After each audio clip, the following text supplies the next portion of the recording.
Yep.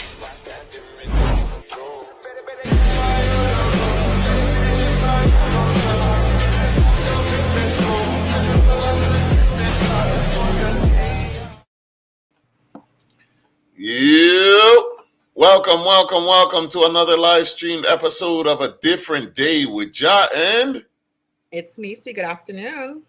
Good afternoon. How you guys doing? Thanks for joining us. It's gonna be a great episode today. Later on at 5 o'clock, we got Mr. Kajid Chavon Fanes coming on. He's a fitness influencer, content creator, and you're gonna see he has some videos that have gone viral. And we're going to go into it. We're going to talk about why he lifting so much weight. What's the purpose? Who broke his heart? We're going to find out all of that a little bit later. We should have started with that. Messy off the jump. No, man. But first question for you, Nisi, is are you the birthday? I am going to say this now, and I'm going to say this very clearly. I am not participating in the stupidity of the generational quotations that they try to create to say they have slang and lingo. I am not doing it. It's what we do in our community. This is not a the slangs and lingos that we use actually relates to its meaning, its purpose. Right. These things, this stupidity that's going around, no thank you. Like I said, it's what we do, man. That's what's going on. No. If you haven't heard this slang, I am not participating in it either. I just thought it'd be a funny way to start the show. Because if you've heard the concept of what it means don't make no sense. There's no correlation, relation, identity, association. There's none of it. Ain't even hyphenated to say you could two compound words nothing. It don't go. What's up, gentleman style in the building? What going on? How are we doing? You can't be right up on the show even start. Jeez. No, it's not someone's birthday. I know some of y'all out the loop, but it's only been like a week and a half. But I don't know if you've heard the new saying about you're the birthday or she's not the birthday or whatever. Birthday this, birthday that. But it's some sort of new AAVE or like Ebonics phrase that has come out.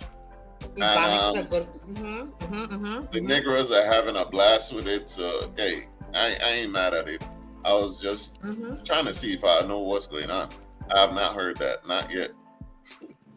I can't even really explain it. I guess they just I ain't gonna even try. I'm gonna be honest. I ain't gonna even try. Thank you. Hello. Thanks for joining. Go ahead and share the live. Let people know that we are live and in effect. How you doing, Nisi? I am good. I went to the iconic class of 2026 class night last night at Central High School. How was that? I did that yesterday. It took forever. Is that a big class or what?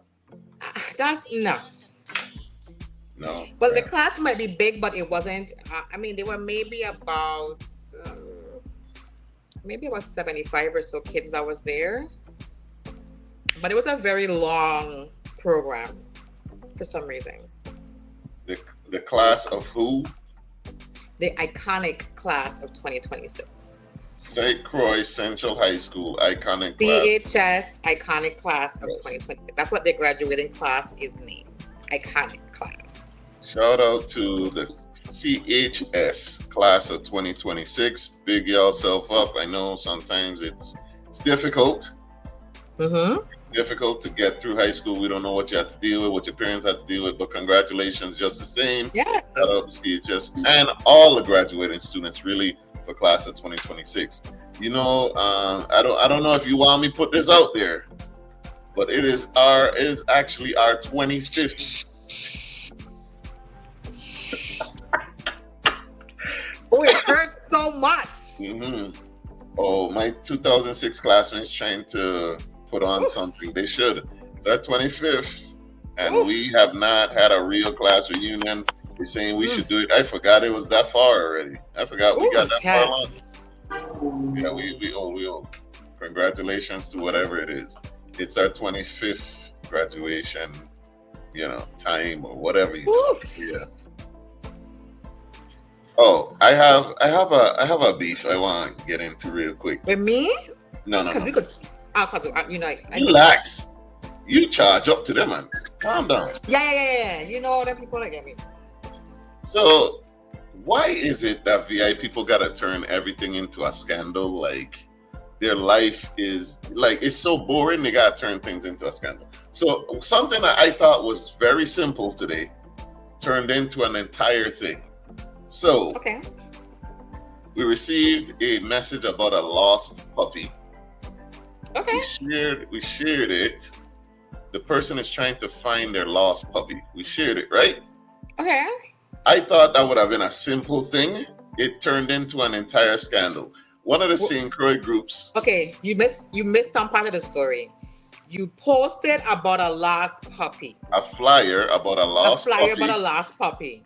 The flyer was basically just saying, contact me if you see this puppy, and then it had the puppy's description. The puppy's ears were cropped, right? Mm-hmm. The ears were cropped before the person even got the puppy. Okay. So now I got you. Okay. Yes. When we posted today in one of the St. Croix groups, instead of just we'll let you know if we find it or whatnot. It became about the hazards and dangers and how brutal cropping ears are and why would you do that? The PETA folks. Yes. So I made it clear the owner did not crop the puppy's ears. It was like that when they got the puppy. So now the owner sent another flyer without that description about the cropped ears, right? Then they say that this update is a scam. The whole post is a scam. And in my mind, I'm like, how do you scam people asking for you to contact me if you see this puppy? What's the scam gotcha part?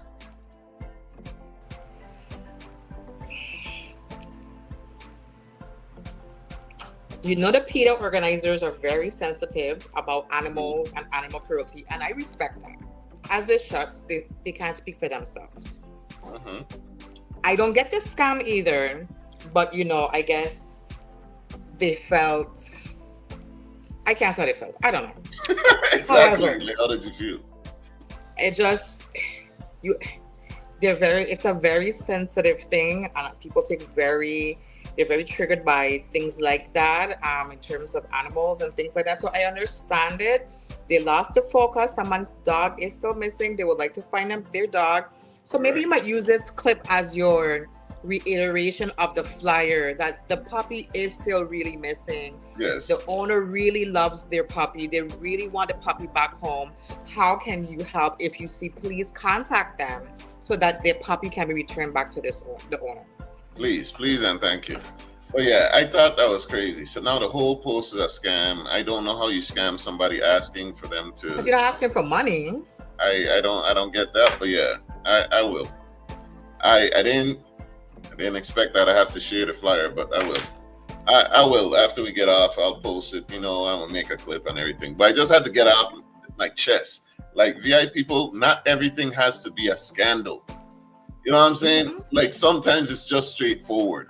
And what is a scandal? Asking you to let me know if you see my puppy. I didn't even know that was a thing. But again, I'm not a scammer or a fraudster. So that's what I thought. There was a reward for the puppy? No.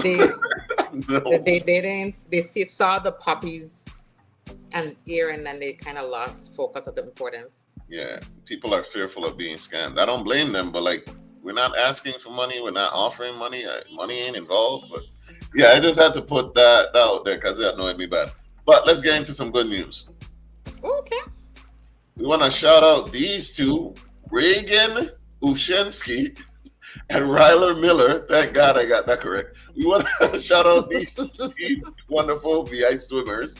Hey, congratulations. Okay, congratulations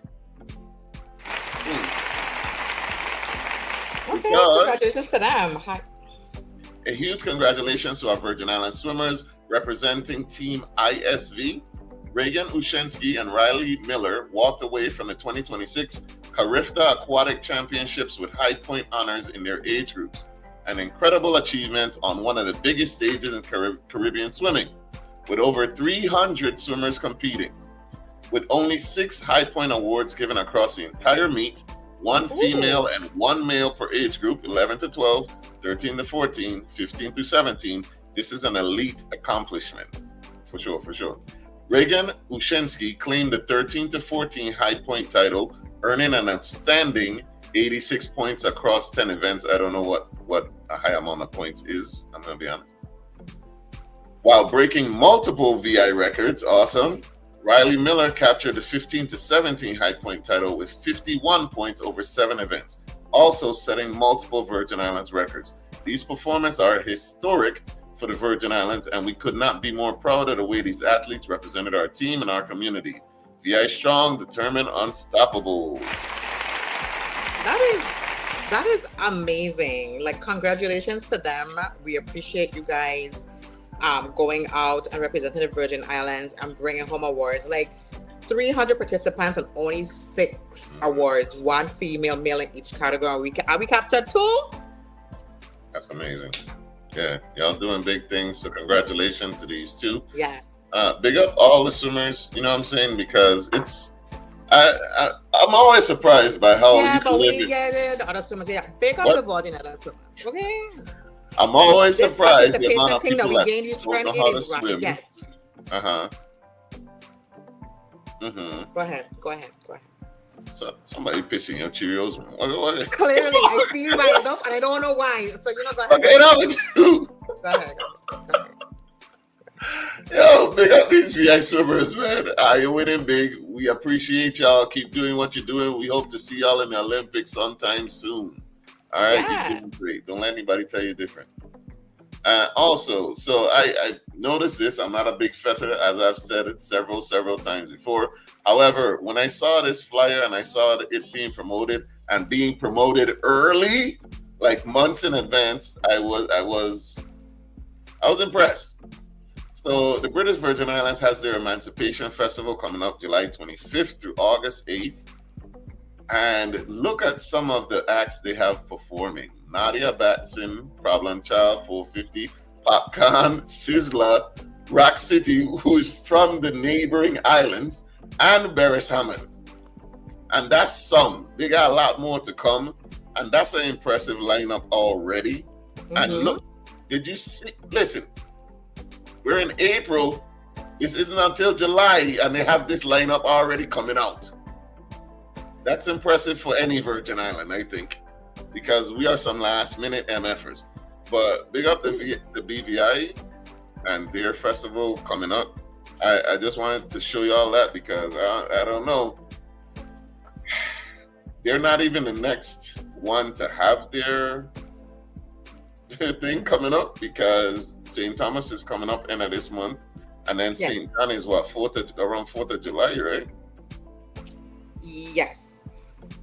And I don't think we have St. John's lineup, so that's impressive to me. Big up them, man.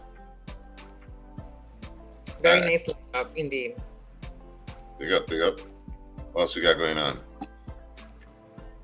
All right, on to communications.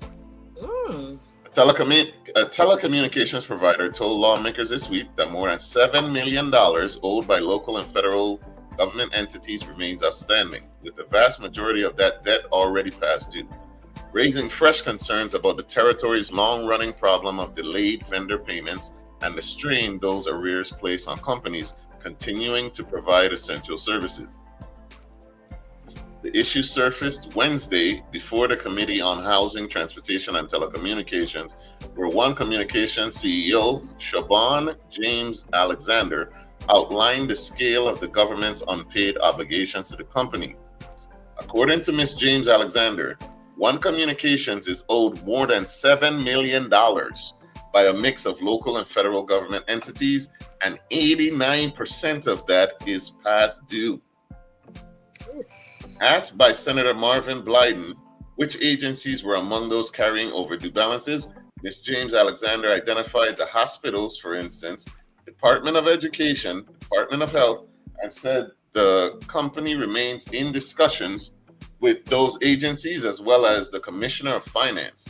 Even so, she said the unpaid balances remain significantly outstanding and significantly past due, clearly. Senator Blyden asked whether the debt owed to One Communications is affecting projects that would... that's not a silly question. Senator Blyden asked whether the debt owed to One Communications is affecting projects that would benefit the territory. Ms. James Alexander said the situation creates a significant cash flow issue, particularly because the company continues providing service to agencies that have not paid. Now, keep in mind, if it was just going to local community members, they would have done cut off yours already. All right.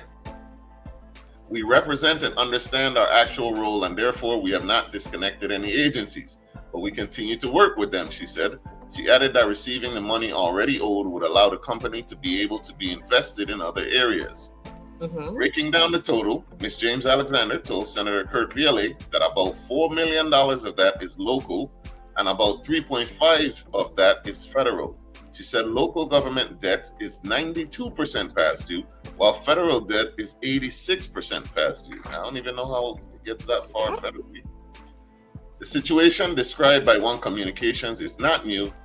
Government agencies in the Virgin Islands have long faced criticism for overdue vendor payments, even as efforts continue to reduce outstanding balances.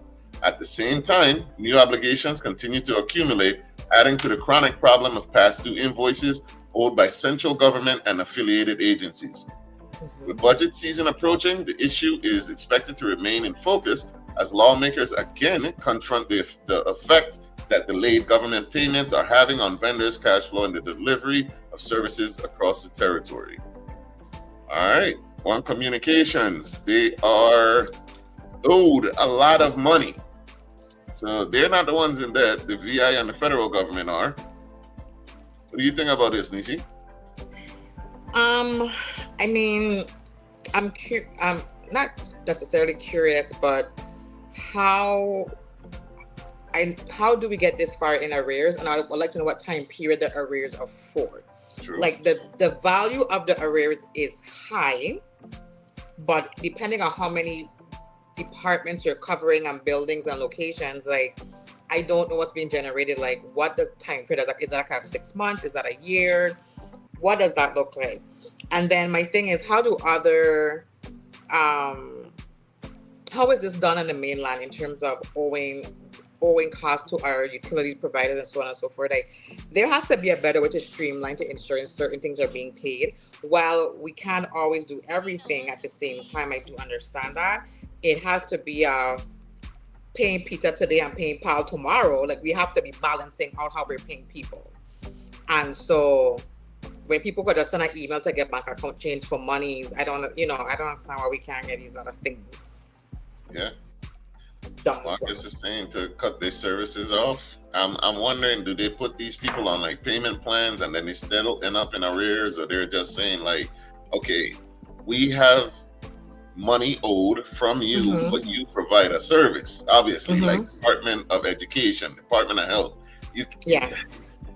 So why aren't and it's Department of Education, like all the schools, yes, right? And so I don't want to just say like cut the service, because then you're cutting. That impacts the students who's going to school every day. That means the kids can't go to school. That means parents have to find people to watch the kids. It's a domino effect.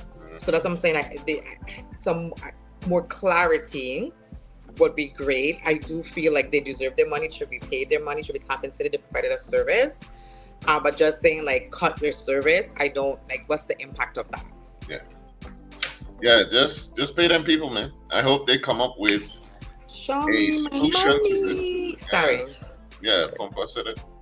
I hope they come up with a solution and fast. Yeah, figure it out. So I hope they come up with a solution and fast. Hopefully they can work something out. You know what I'm saying? Because these Department of Education, Department of Health, these places do need the service, and they provide services. So anything that they could come up with, they need to, because how can One Communications be expected to provide service if they are also owed at the same time? It's just one big thing. Yes. Okay. Good afternoon. Good afternoon. Hey, don't forget, we got Dwayne from the Dwayne and Elise show.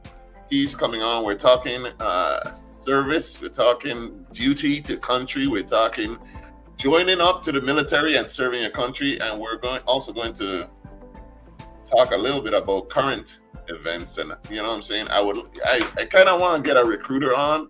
I would have loved to have got an active duty service member on, but you know how that goes. They can't talk about much, and Hexus is not playing with him. Hexus is not playing with him. He cut in 4-star generals. He don't give a damn. So I can't get no private to come on here and talk. He gonna be gone before he finishes last sentence. Before the live ended, right? So yeah, but yeah, this Wednesday, 7:30 p.m. we have Dwayne from the Dwayne and Elise show coming through. Check out their podcast as well.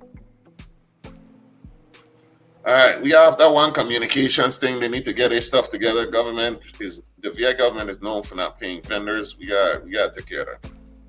We're gonna shock these people. A lot of people don't know I have a serious side. Hey, we don't get serious on here too. We just to kind of balance it out. You know what I'm saying? Yeah. We have some episodes that were not jokey at all, but I think you have a good balance. It may not land. Sometimes the jokes don't land when you're talking serious things, but it's gonna be cool. All right, this has the community in a shakeup. This next topic we're gonna talk about. This next article. Check this out. I want to know what you think about this for sure, Nisi. Okay. Oh, there's a long one. Let me get my drink. Hold on. During Wednesday's Senate Housing, Transportation, and Telecommunications Committee hearing, lawmakers considered Bill number 36-0074, which would require property owners to maintain roadside vegetation and prevent obstructions to public roads and utility lines. The measure drew both support and concern from government agencies and utilities. The proposal, sponsored by Senators Kenneth L. Gittens and Avery L. Lewis, would establish the Virgin Islands Roadside Property Maintenance and Vegetation Act, creating enforcement mechanisms, penalties, and exemptions aimed at improving road safety and infrastructure reliability.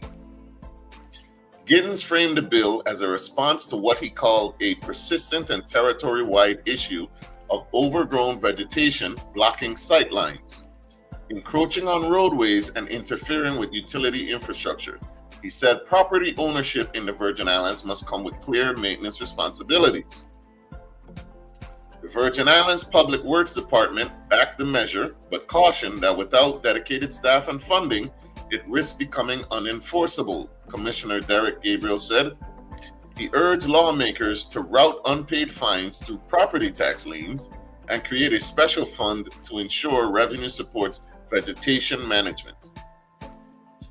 Gabriel noted DPW has already spent about $2.4 million this fiscal year on vegetation management and said shifting some responsibility to property owners would help the department move beyond what he described as a cat and mouse struggle with neglected parcels and focus more on major thoroughfares and government properties.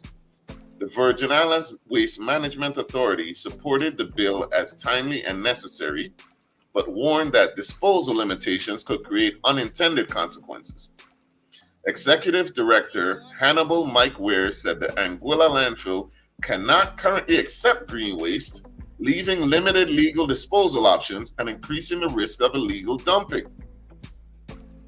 He cautioned that without a viable way to handle additional green waste, the measure could inadvertently encourage more illegal dumping instead of reducing it. Environmental concerns were raised by the Department of Planning and Natural Resources, which supported the bill's public safety goals but warned against overreach.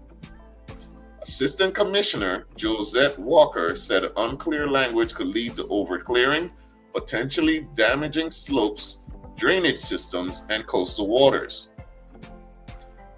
The Virgin Islands WAPA emphasized safety risks near power lines. COO Lemuel Lavinier said vegetation contact accounts for about 20% of monthly outages per district and warned that line clearance is specialized, high-risk work that cannot be safely performed by untrained individuals. She urged lawmakers to require coordination with the utility for any work near electrical infrastructure, which I don't think, that doesn't seem enforceable, because even WAPA and DPW struggle with, linking up together to coordinate utility work, but we're going to see. Fire and emergency medical services officials backed the measure, calling roadside overgrowth a persistent hazard. Director Antonio Stevens said vegetation interfering with utility lines has contributed to fires and emergency delays, noting that crews have often had to stand by while WAPA addresses sparking or compromised lines. While agencies broadly agree that overgrown vegetation threatens public safety and infrastructure, they split over how far the bill should go in shifting responsibility and costs on the property owners. Telecommunications providers urge caution. Tom Bolt, local counsel for Liberty Mobile USVI, said the bill improperly shifts responsibility for public infrastructure maintenance from the government to the VI to private property owners, and imposes obligations even where vegetation is located within the public right-of-way. He warned it could lead untrained individuals to work near energized lines, creating risks of injury or outages. Clay Jones of Heritage Street Company warned about the difficulty and danger of people attempting to do this work on their own to save money and avoid fines, saying the potential for serious injury is high. Senator Ray Fonseca called the bill deeply flawed, warning that a $1,500 lien could lead to tax delinquency and even loss of property. He said the measure, quote, imposes responsibilities on property owners for areas beyond their property boundaries and relies on vague standards that could invite arbitrary enforcement. Senator Dwayne DeGraff said he could not support the bill, quote, in any way, form, or fashion, arguing that the measure would shift a basic government function onto residents who already pay for roadside maintenance through existing taxes and fees. After the hearing, the bill was held in committee and did not advance. Gittens, one of the sponsors, said he plans to work with agencies and fellow senators on an amended version, saying the issue remains too serious to ignore. All right, what do we think about that?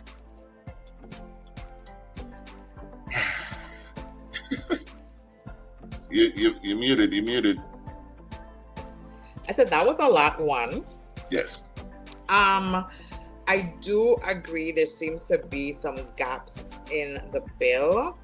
I think that landowners should bear some type of responsibility to ensuring their land is being maintained, especially on roadside and public safety. If it's impeding sidewalks and things like that, those things should be taken care of. No disputes about that. But I do agree with the other agencies where it brings a more bigger issue is if we're just depending on the landowners alone to do it, are they trained correctly to identifying power lines and sewage damages and things like that? That doesn't create a bigger hindrance to the community, i.e. power outages, water loss, those type of things like they mentioned. So I think it has some great points into what the bill is lacking. I think it was well pointed out. I think that the senator, one of the co-sponsors was going back to the drawing board to reorganize the bill. I do think that, I don't know about putting the lien on people's property to get it done is the right thing. Like if I finish pay off my property and I own my property, and because I don't cut the grass, there's a lien and if somebody could take my property from me, I think that's very unfair. However, if you do impose something like this and then there's no penalty, then what makes the landowner willing to do it if there's no penalty either, right? So what that penalty would be is a different conversation. I don't know. I don't want to assume. But there are some big gaps that needs to be addressed. I think it needs to be something where it has to be signed off on with the landowner, with the different agencies to organize it being done. Or it should be trained personnel coming out to do it, that the landowners have to, if I have to pay a fee once a quarter for whoever the contracted company is that clears the roadside, is that I have to pay to, then, so whatever, something like that, you know what I mean? Like that, and keep making sure that stays true, because the vegetation isn't only on the floor, it's growing on the power lines, it's growing up the pole, it's growing, sometimes you're driving and you see the leaves on the power lines. Like, I should be responsible for that. Like, it comes from my property, yes, but I can't cut that down. That's a safety hazard. I'm not trained. I train personnel. I don't have proper, whatever. So yes, back to the drawing board they go. Lots of big gaps. I think the gaps that were missed are very obvious in the first place to me. Exactly. But let's see what they come back with in the second round. Gentleman Style says, I'm less incentivized to buy land back home now, which is understandable. I don't like it. He doesn't like the bill. As for me, I've seen, like, when the post was made, I saw a lot of people talking about, oh, it's like that every other place and blah, blah, blah. Mm-hmm. Listen, we got to stop assuming that one size fits all. You know what I'm saying? Mm-hmm. We don't have this issue where I'm at in the States of Georgia, because there's solid property lines. And if something growing on my property line causes damage to the road or gets out in the roadside, yes, I'm responsible for that. But it sounds like there's confusion on like where the public right of way is and the landowner's property is. That shouldn't even be a concern. No. Because there are property lines. Everything is zoned out. We should know how much property we own and where it ends and all of that stuff. Yeah. So if they haven't even figured that part out, they really do need to get back to the drawing board. Because if you have regular land property owners, just citizens, in control or responsible for the roadway, that don't even sound right. That doesn't even make sense. No, I agree. That sounds like a health hazard waiting to happen. And it's multiple ones, and it's not to say like Fortune Islands doesn't already have enough. We have enough road hazards. Like, government needs to figure out a way to fix theirs first. Get rid of the potholes and the down lines, and because look at by Woodson, how high the grass to get and all of that stuff. Come on, man. And they're negotiating contracts in the middle of the school year, like. I have some vegetation that have grown out of some trees and towards the power lines, which happens. I was able to attack it somewhat during our recent power outages on St. Thomas, but to expect owners to do that on a regular is not a good idea. I think another option of perhaps creating some type of program where property owners can pay a small fee to have vegetation professionally trimmed back from the power lines would help. I agree with that. They definitely need to be partnering with the home and property owners. Like, that should be top of mind. You know what I'm saying? Yeah. Even if it's a split cost, like, hey, we surveyed properties A to B in this area. It's determined it's going to cost X amount for X amount of properties, divided by whatever, whoever pays half, and the landowners pay whatever. There's 15 landowners impacted. Divide the cost by the 15 landowners. Now, of course, you have to give people reasonable. You can't do that today for tomorrow because people have to pay into their portion or whatever. It has to also be some kind of agreement where they're signing off that they are aware that this cost is happening and it's going to be back to them, and they're helping to maintain, because it takes the cost off of you and the responsibility off of you. But yes, it's being done stateside, but those things come with structure that's been implemented forever. We're trying to create structure now.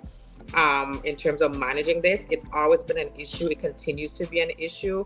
We see when hurricanes happen or even minor severe storms happen, the impact that vegetation has on us being able to restore power is very serious. So yes, it is a serious thing. The bill is a serious thing.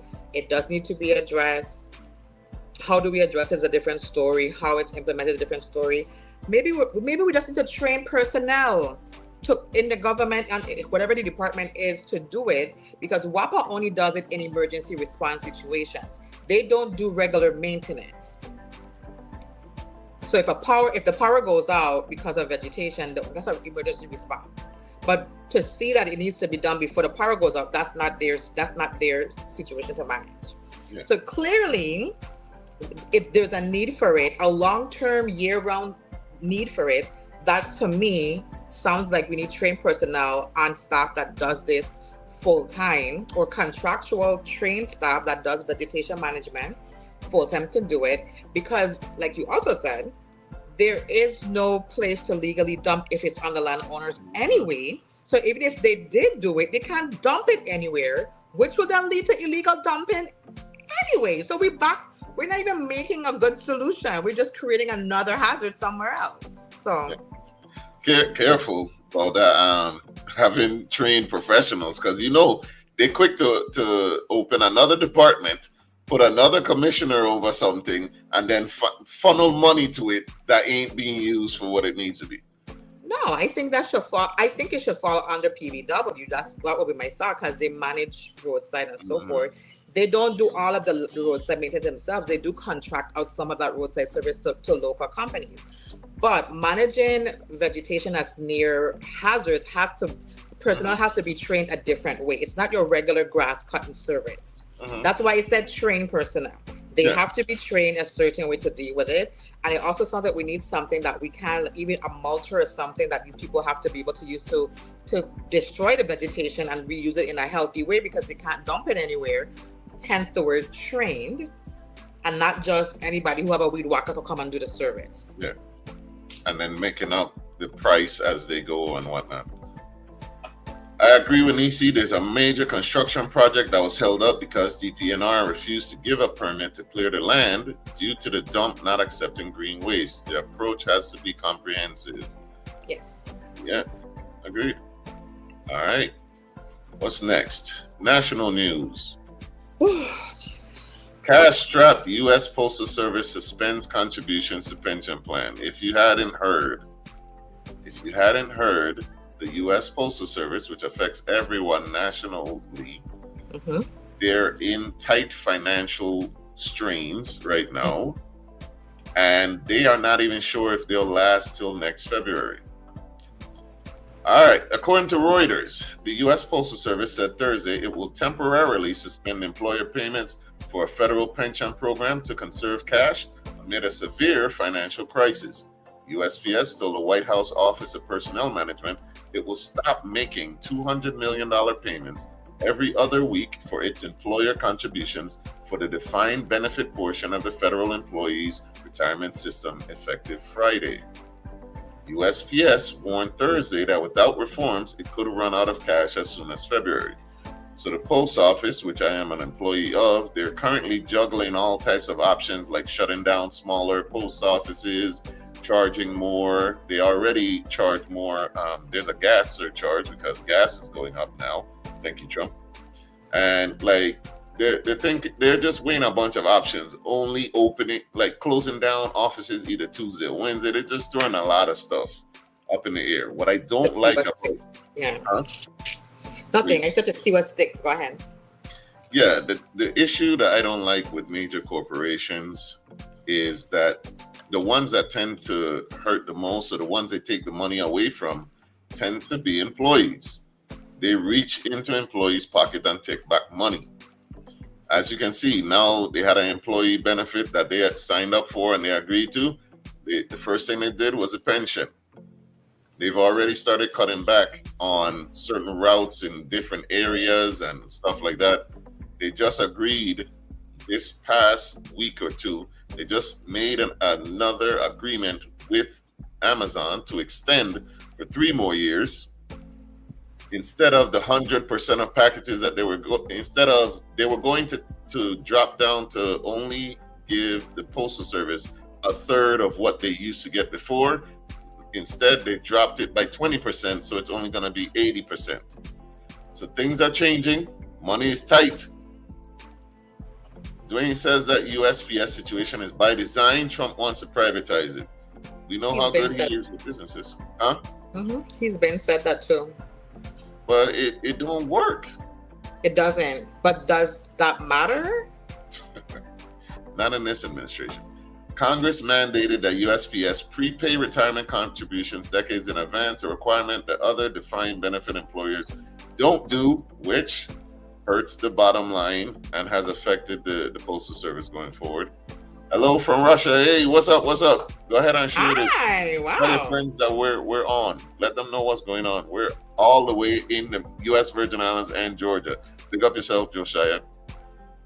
All right, we were just talking about the USPS money troubles. They're struggling, basically. That's the overarching theme. They need money. They need it fast. All right. This next thing, we're only talking about it because it's big news. I don't give a damn. But Artemis 2 astronauts splashed down off California's coast. I think it was yesterday or Friday. Okay. So the team of Artemis 2, they went on a 10-day mission to the moon and back. How do you feel about that, Nisi? I don't give a damn because it ain't helping with my rent or the gas prices. What do you think? I mean, I think for the young kids at heart who aspire and dream about space and stuff, I think it's a great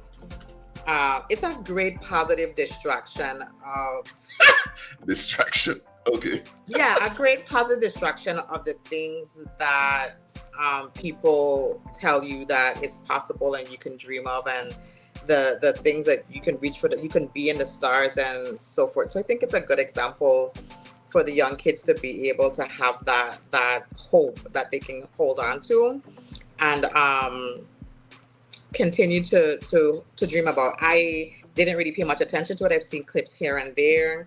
I saw that they returned home safely, which is a great thing. They all came back home to their families and their loved ones, which is great. They'll be in the history books. We'll be talking like how we know Neil Armstrong's name. The next generation is gonna know their name. So it'll be a great thing for that purpose. Because the history books will be full of some stuff. Mm-hmm. And we like how you gotta break up with some good news for me so I can stay balanced on the show. We gotta put some good news in the history books too. Yeah. I need somebody to explain it to me. What do we get from it? Because at this current point, if it's government taxpayer funds going into this thing, what are they coming back with? And I don't want to hear no tang or what. Like when we go to the moon, mm-hmm. What does it do? The last time we've been to the moon, they didn't go to the moon. They looked around the moon. Oh, great, awesome. Only Neil Armstrong them touched down on the moon. Okay, no other team has ever been on the moon but them. And they're planning more missions. They're planning to change from every 3 years to once a year. This multi-billion-dollar trip. They're changing from every 3 years to once a year to annually. Hooray! Next topic. Hooray! All right. What's the next topic, you may ask? Well, what is a skunt like for? This week. Next topic is the MS of the week, the Mothers of the week. Nisi's favorite segment. Who is the MS of the week, you may ask? Last week it was you. This week it'll be for When Trump. You say you, please clarify, because somebody who didn't watch last week might think it's me.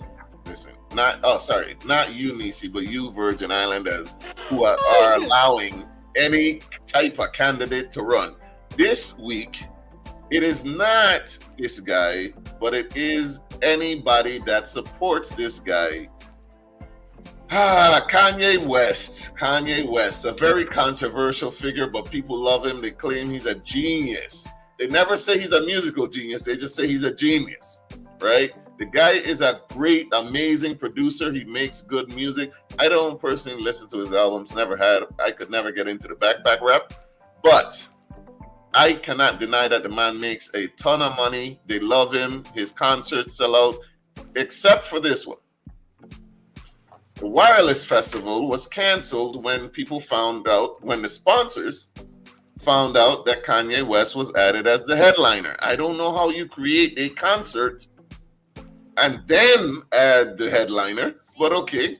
So people were upset about the concert getting canceled. He had just had a sold-out concert show. People were raving about it or whatever. So I guess they thought they could sneak him back in on this one. Incorrect. Black people may have forgiven Kanye West for all of his transgressions. However, them folk do not forgive as easily. You know what I'm talking about. Y'all remember this? Y'all thought this was cool, and they would not remember? Remember when Kanye West tweeted out, "I'm a bit sleepy tonight, but when I wake up, I'm going DEFCON 3 on blank people." You see how bad it is? I can't even say the word. The funny thing is, I actually can't be anti-Semitic because black people are actually blanks Also, you guys have toyed with me and tried to blackball anyone whoever opposes your agenda. Well, guess who's opposing your agenda now, clown? So, if my thing is, if they cancel a concert, a festival, or whatever, just get them people their money back or not. You know what I'm saying? Get the people back their money and we can move on. No, but people are really upset. And I don't understand why we're so forgiving of Kanye. Kanye gets unlimited hall passes. I do not understand why. So remember back when George Floyd, Black Lives Matter, all of that stuff was going on, and Kanye West and Kumis, they did this. They came out with White Lives Matter shirts. Y'all remember that? Even though the white people weren't even saying White Lives Matter, they were saying all lives matter. He had to take it a step further. And he had to disrespect George Floyd and their family to the point to where they wanted to sue him. Remember this? While one cannot defame the dead, the family of hashtag George Floyd is considering suit for Kanye's false statements about the manner of his death, claiming Floyd died from fentanyl, not the brutally established criminally and civilly undermines and diminishes the Floyd family's fight. We know it was somebody's knee on his neck that caused him to die. That person is in jail. Kanye's bad talk Black Lives Matter. He bad talk George Floyd. You see the White Lives Matter thing. Did y'all forget that also? So Kanye married the Kardashians.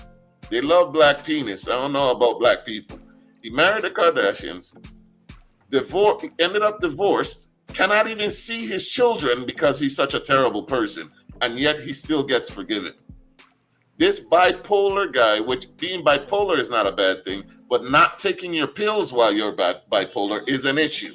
Can we agree on that? However, he gets ultimate passes for infinity and beyond from black people. So after he divorced Kim Kardashian, he marries a clone, and then the clone's parents, did y'all forget how the clone's parents were mad because she was out everywhere naked?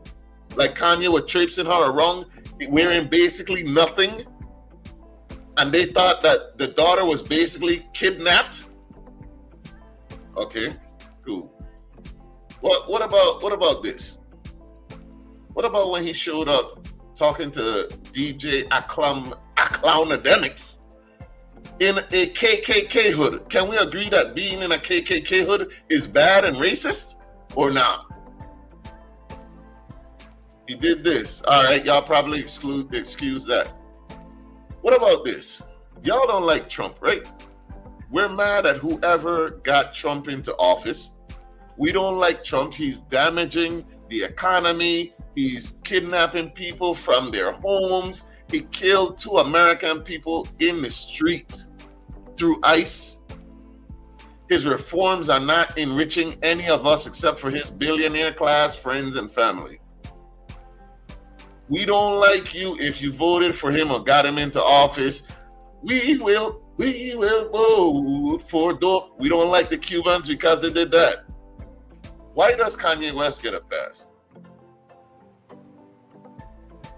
People tend to forget he helped get Donald Trump elected. People seem to forget that Kanye West ran as a third party back in 2016, which took votes away from eligible people to get elected. And he wasn't eligible because he didn't even get all the signatures you need to be able to run for president. Idiots still voted for him, which was everybody that voted for him was basically a vote for Trump. So he's to blame also. Along with them, we will vote. All them people that voted for him in 2024, he's a part of that. But he gets a pass. This man gets a pass. In case you forgot, right? Here is Kanye West with the big endorsements. Because I gotta remind people, this is who you're supporting. This is who my people are supporting when they're paying for the tours. And I guess they like me. and we're gonna have lunch. We're gonna talk. You said, I guess you know I love you. I know. Did I? But I don't want to put you in that spot. But. No, I'm standing in that spot. I love this guy right here. Let me give this guy a hug right here. I love this guy right here. That's really nice. Yeah. Come here. That's really nice. And that's from the heart. I didn't want to put you in that position, you know, but that's from the heart. Special guy. These two are special. He's special, all right. He's special, all right. The way he says Kanye is a real genie ass. People love him. He said Kanye's special. Remember that there? How you know that you're so toxic, right? That somebody saying I love you, you don't even want to let people know about the relationship because you heard how even Trump said, I don't want to put you in that position. What position? To let people know that you support me?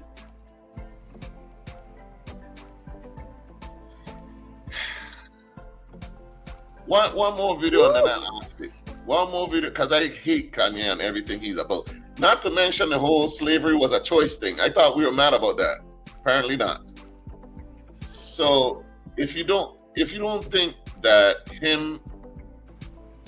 we can credit him, or at least give him some credit for helping Trump get elected, even after he ran as a third-party candidate, even after clearly giving his endorsement, how do you feel about when he did this? Tried to scare me to not wear this hat, my own friends, but this hat, it gives me power in a way.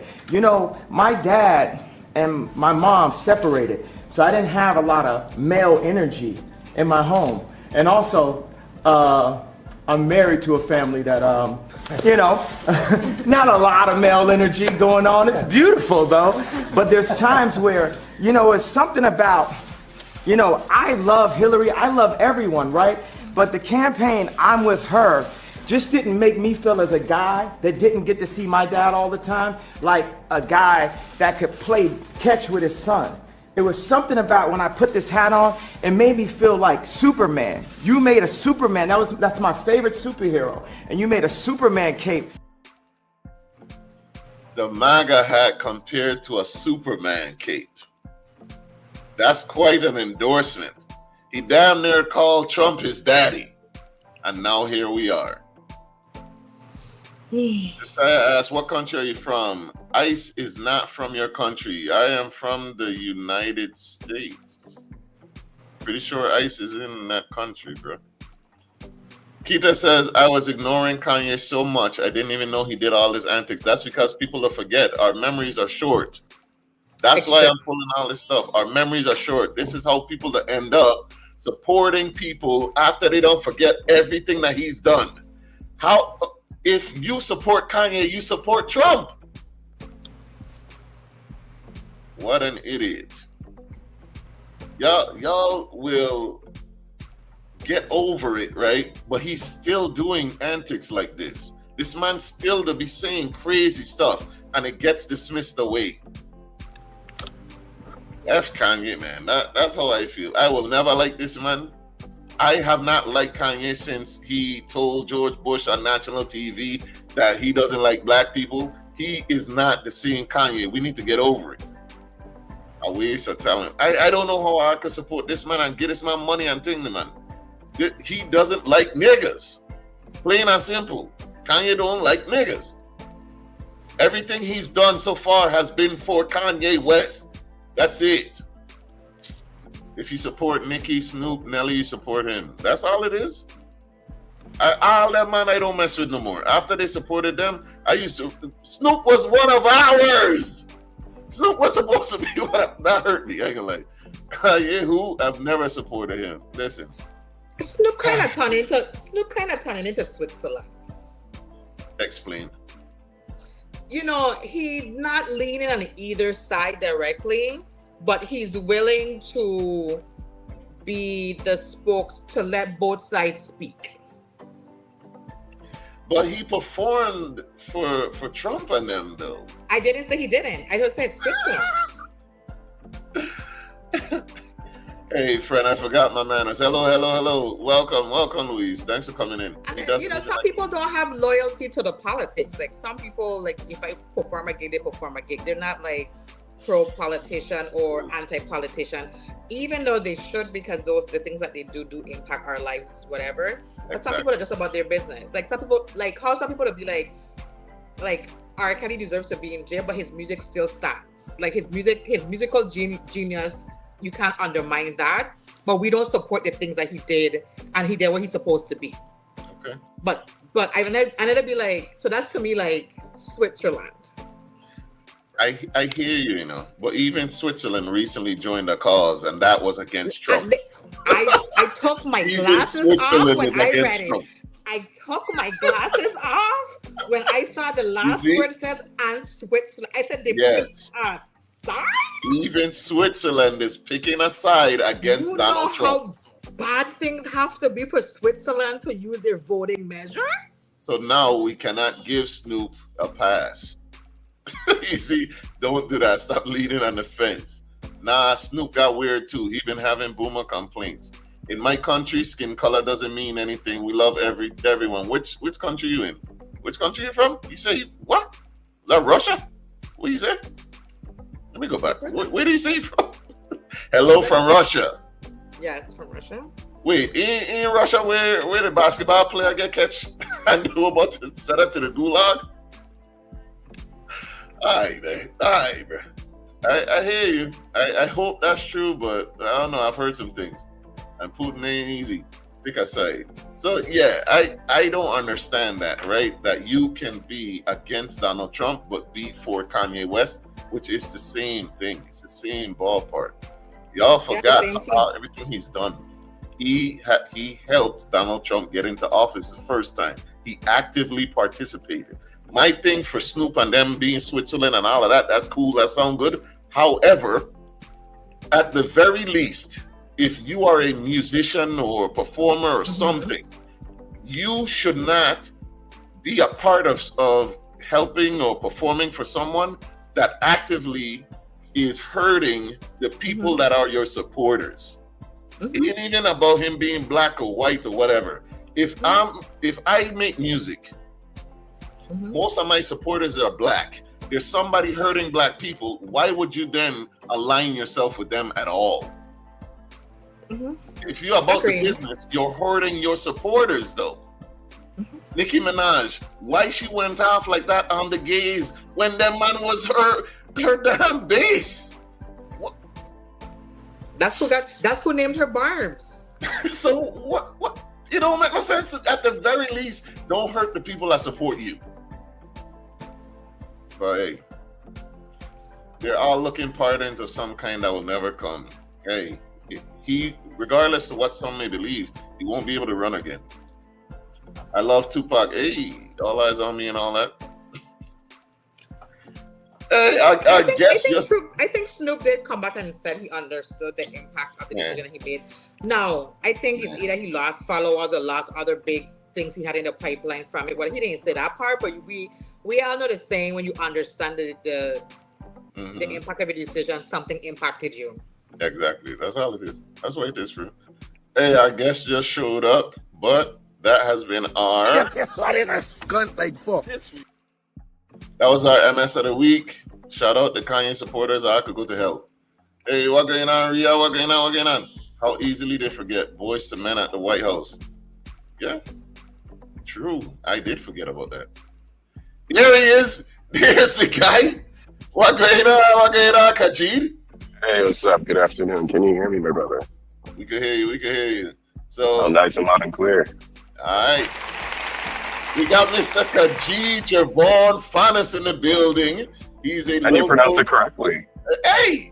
I mean, listen, I had to struggle with names, so that is impressive. That's what's up. It's impressive. But yo, if you don't know who he is, he's a local content creator. Gym rat, as his status says. And what else do you do, sir? Let's see. I like to do hiking, long walks, and that's pretty much it. I'm pretty much a boring guy. Big fitness guru. I get it. Listen, as a nerd, I know my people. Are you also a nerd / geek too? Oh yeah, big time. All right, big anime head and everything. So I had to have him on the show. We gonna get into it. Nisi's unfamiliar with your work. Very So Good afternoon. How are you?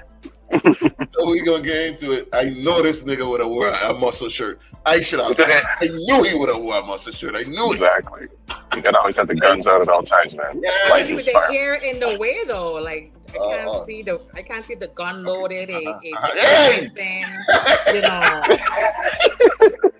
Don't hurt him. Don't hurt him. No problem. Louis says I'll never follow him after he called black people jive turkey. Who did that? Who called black people jive turkey? Explain that one there for me. I think that was can't probably Kanye. I think that's for Kanye. Kanye called black people jive turkeys? Yeah, Kanye said a lot of crap, man. I don't know, man. It's hard to keep up. Louis said bust your guns. Show the guns one more time for the people, man. Show them one more time. Hey, Yeah, let me get it full screen.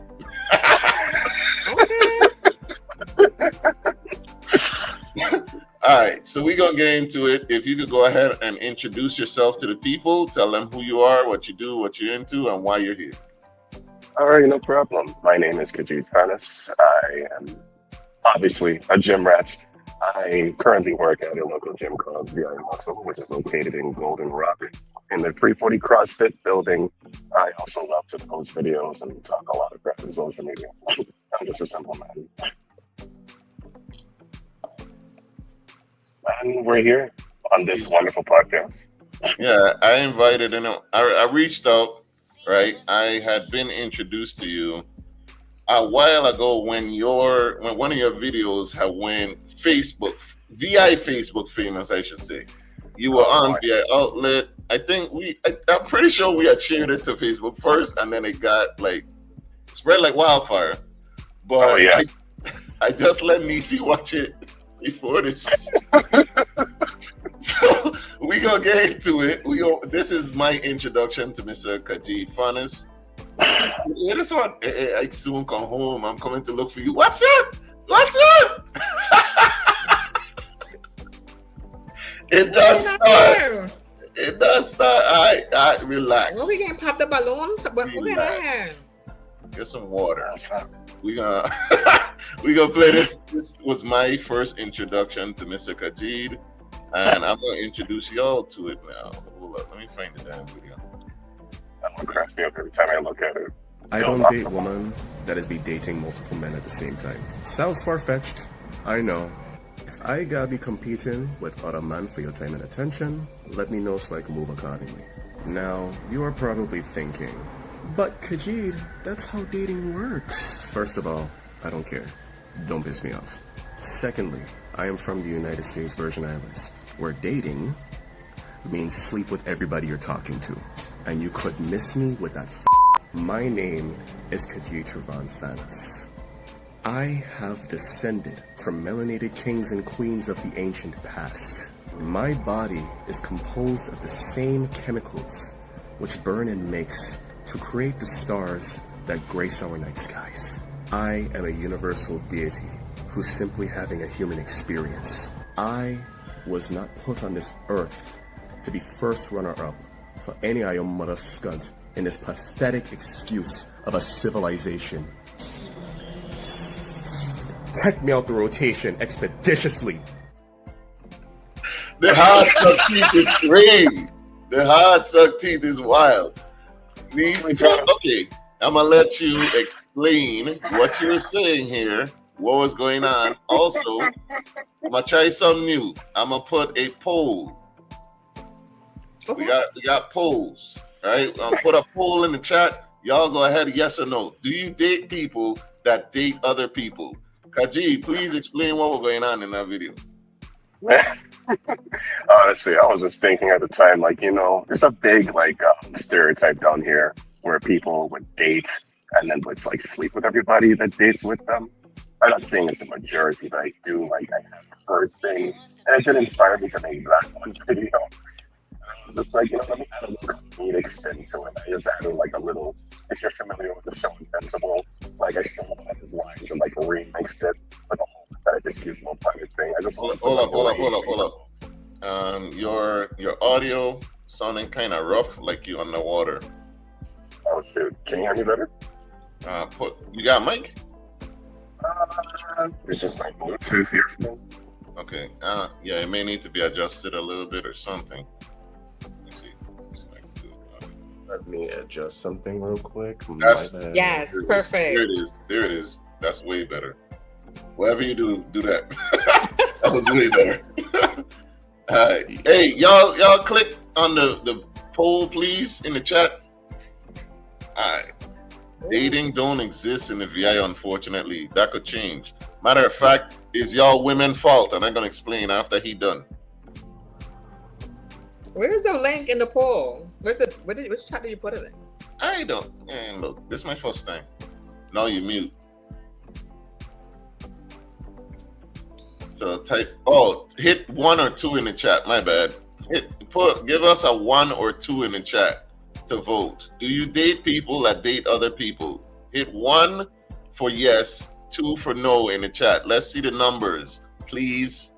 Do you date people that date other people?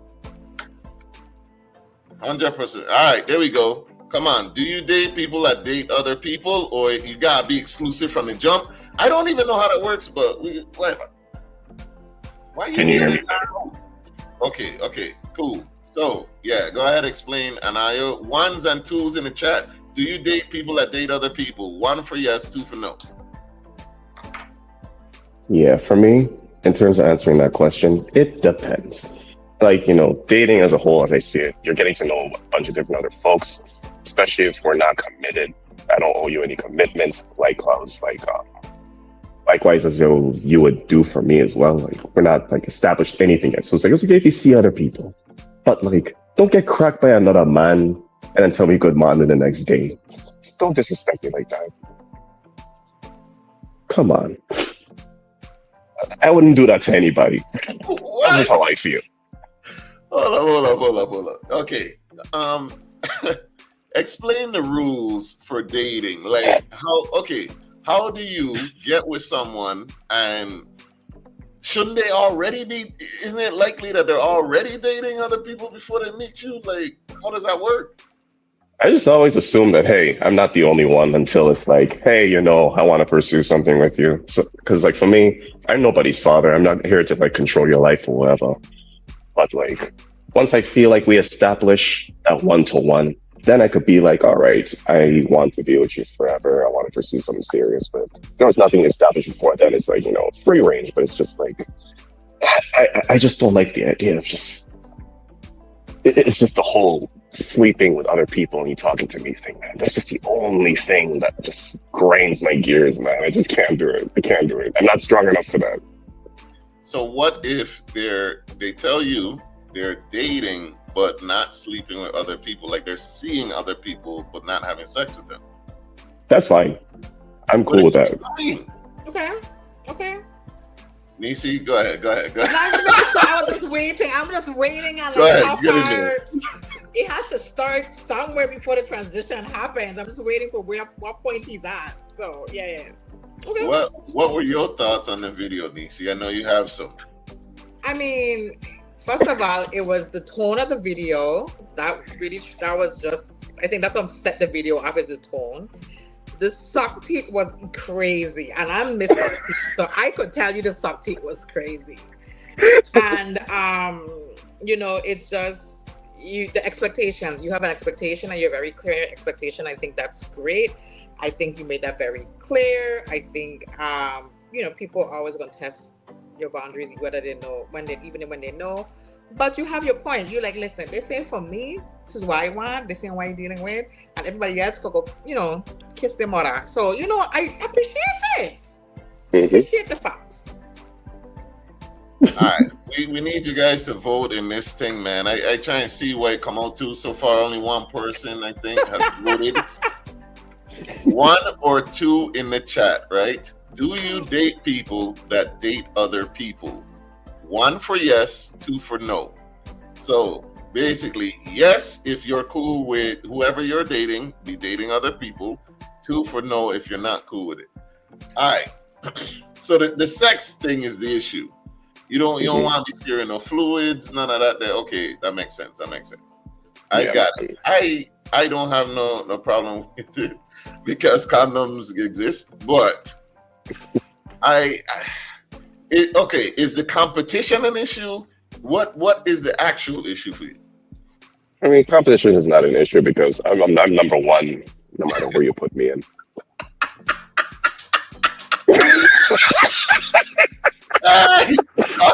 Talk to. Okay. There's no other man above me in my head. In my head, I'm the best. In my head, I'm the best candidate to carry I the have to weight. slip off a little bit, just I have to push it back. I don't see no other man as competition. That's just me. So what The only would be your competition is myself. What would be your response to Miss Social Media Personality when she says, "Oh, you insecure" when you say something like that? Then? Mm-hmm. I mean, that's okay. That's just your perception of me. I can't change your perception. It's like how you view me is how you view me, but all that matters is how I view myself at the end of the day. And my grandma thinks I'm cool, so yeah. Hey, let us know if you need us to play the video again. Let us know in the chat if you need us to play the video again. But we're talking about our introduction to Mr. Kajid. Thanks for coming in. If you just made it in, go ahead and share it live. Our introduction to Mr. Kajid was this video regarding him not dating women that are dating other guys, because in the Virgin Islands, that means that you smashing at least a couple, one or two of them up, no matter how many. So, what her name is, Peter has said in the chat, dating doesn't exist in the VI. Is that true? Honestly, she's right in a sense because, like, you could be hanging out with like one of your homegirls who you never touch, have no sexual thoughts whatsoever, but they see you standing next to someone of the opposite sex and they assume that y'all go together in some shape or form. I think we need to stop that. We're all grown, man. Come on. Most of us in our late 20s probably watching this podcast. They probably still think that way. Because I have plenty of homegirls in my circle. And like I say, I never touch. I could be out there, doing whatever. Never touched them, whatever. But people will probably see me and them and assume that we have something going on. And that should not be the case, man. So why does it matter what they think, though, if y'all know what it is? Why is that an issue? Yeah, we know VI Facebook, man. They take something and just run with it, man. They take it and run with it. It's like a cult. It's a cult. You know this. True. So how do you change it? How do you change that stigma then? Honestly, it's going to be a hard time before we even do it. The best you can do is just continue to live in your truth. Nisi, any ideas? I mean, I think culture change when we change our mindset, right? And so we can't change the concept of how we believe we should date. Like if you're out on date with one of your friends who's just a girl, or you're on a genuine date with a person, either way, once somebody see you outside in the public, you're bullied. That's just the behavior of how we think about things when you're outside with a person, right? Does that mean that it's true? No. Can I control what they think about it? No. I control the perspective of what I'm doing in the moment. And if you choose to clarify and spend your time clarifying to everybody who thinks that, then that's how you want to use your time, great. That's not what you want to do with your time, great. But you have to change it with the behavior of the mind, and people have to be more intentional. I think it's kind of changing, I will say, because more people are out more with their friends now, and they're out just like, even if it's a group of friends, it's always a mix of guys and girls. It could equally balance or whatever. You don't know who's couples, who's just friends or whatever. But it doesn't change the rumor mill. It's still a long way to go. But a rumor mill will always exist for a reason. I don't have time to be managing people's expectation if they see me. That's not my responsibility. My responsibility is how I conduct myself with the person I'm with and what our relationship is. Once we both have an understanding of what we're doing, that's all that matters to me. Here's my thing.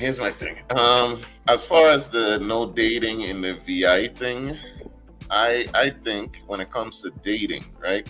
Mm-hmm. When it comes to dating, I've said this multiple times. I feel like women have the reins. They have the keys to it, and they relinquish it often. Because who wants dates more than women? It's not the guys. Because if they could save a little money and still hook you and get you to come through to the crib, and that's a win. Let's be honest.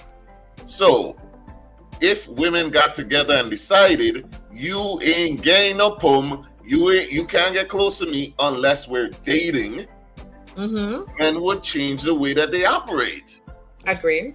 But they don't do that. They just wish and hope upon a star that men will change. No! If I could get the pussy for Netflix, I'm gonna do it. I'm already paying for the subscription. So, I mean... How many profiles you can have?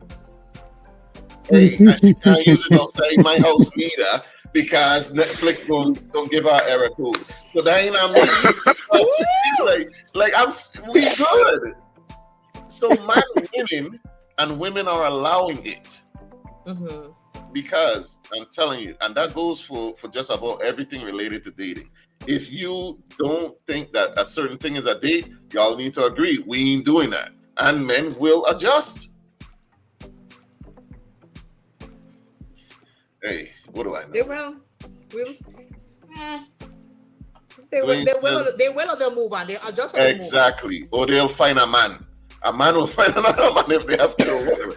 What other people think ain't none of my business. That's why I'm saying, like, we let society push us into operating a certain way. Another thing I found strange in the Virgin Islands is that where you go determines if I have to get her or not. Like, if you go to the movies with her one time, they're together, and you ain't gonna be able to cheat. That's the rap. They could see you with your cousin, know that's your cousin. If I go movies together, oh no. Nah, they doing some dirty Alabama. Nah. So I don't know. Nothing like a confident man. Watch you. No, you're big into fitness. What started your fitness journey? You're always showing your fitness videos, your personal records. You know, talking about protein and you do motivational videos. Also, I think is geared for men. Because it's aggressive like that video. You know what I'm saying? Like it's shut up and go work out. You know what I'm saying? Stop whining, which I like. I appreciate that. I think a lot of these men too soft. Where does your motivation come from as far as fitness? Honestly, my motivation, the way it started is kind of funny. It came from self-hatred because I was a skinny, twiggy young man who hated how his body looked and just wanted to change it one day. I was in high school at the time. I was like 2014, leading up into like senior year. I just said, you know what? I got to lock in. I want to get this body right. You know, I was just a kid doing hundreds of push-ups, thinking I would look like Goku. You know, I was watching a lot of Dragon Ball Z, a lot of anime, seeing all these big, burly physiques. And it's like being a young, misguided youth. I was just like, dang, I feel like, is this how men are supposed to look like? I need to change that. Like, so I just started eating more food, drinking more water. Didn't have supplements at the time because I was broke. What kind of high school kid gonna be buying all kinds of supplements? I didn't have that. My grandma would probably kill me if she saw me trying to down 6 eggs at one time. She'd be like, why are you trying to eat all these goddamn eggs? But yeah, fast forward, went to UVI gym and whatnot. You can call that a gym. I mean, it was all right for what it's got. But then things started to really take a turn for my physique in 2021 when I joined Beast and Fit for the first time. I had access to more equipment, more resources. I moved out of my grandmother's house at the time after college. I was able to just buy whatever food I wanted, eat whenever I wanted. Started gaining size. I hit the scale for like 190 pounds the first time. I'm sorry. Can you hear me better? Try it Oh out. my goodness. Let me see. Sound like it came back in now. Like you might be too far away, I guess. Okay, no problem. Is that way better now? Yes. Oh yeah, so I say my physique definitely took a turning point in 2021. It was like 190 pounds for the first time. It feels euphoric. You just see yourself getting bigger. You're hitting all these goals. You're seeing all these supplements. It started with just protein, and now here I am taking creatine and pre-workout, 200 milligrams of caffeine before every gym sesh, feeling all cracked out, pumping all these weights. I'm just saying. Yeah, man, like the safe limit is 250, so I try not to go beyond that. It's always 200 is the baseline. Anything higher than that, I just feel like I'm like dying and underperforming in the gym. That's a lot. Yeah. That's like 5 cups of coffee right there. I hold my chest like, what? No, 6.5. 6.5. Damn. That's it. Yeah. You get used to it though. My heart can't take it. I'm good. I'm all right. I feel the palpitations already. I'll picture it this way: the first 2 times you do it, it's like, oh God, what the heck? But then like, you ease into it. You're not inspired at all to take that. You gotta ride the wave, brother. You gotta ride the wave. Franco says, related to the dating thing, realistically, dating usually means talking to multiple people. So I understand keeping your options open when there's no commitment yet. But personally, I wouldn't deal with a girl who's actively having sex with other people, because to me that comes down to values and morals. But I agree with you. That's cool. I wholeheartedly agree. Franco's spitting. People be lying. You know what I'm saying? Like, so I don't know. I just assume they lying anyway. So that's like, that way ain't nobody hurt. You know what I mean? Like, it's rough. Guilty until proven innocent in my book. Nisi sound like she's suddenly under a sweat. All these arms. It's the arms.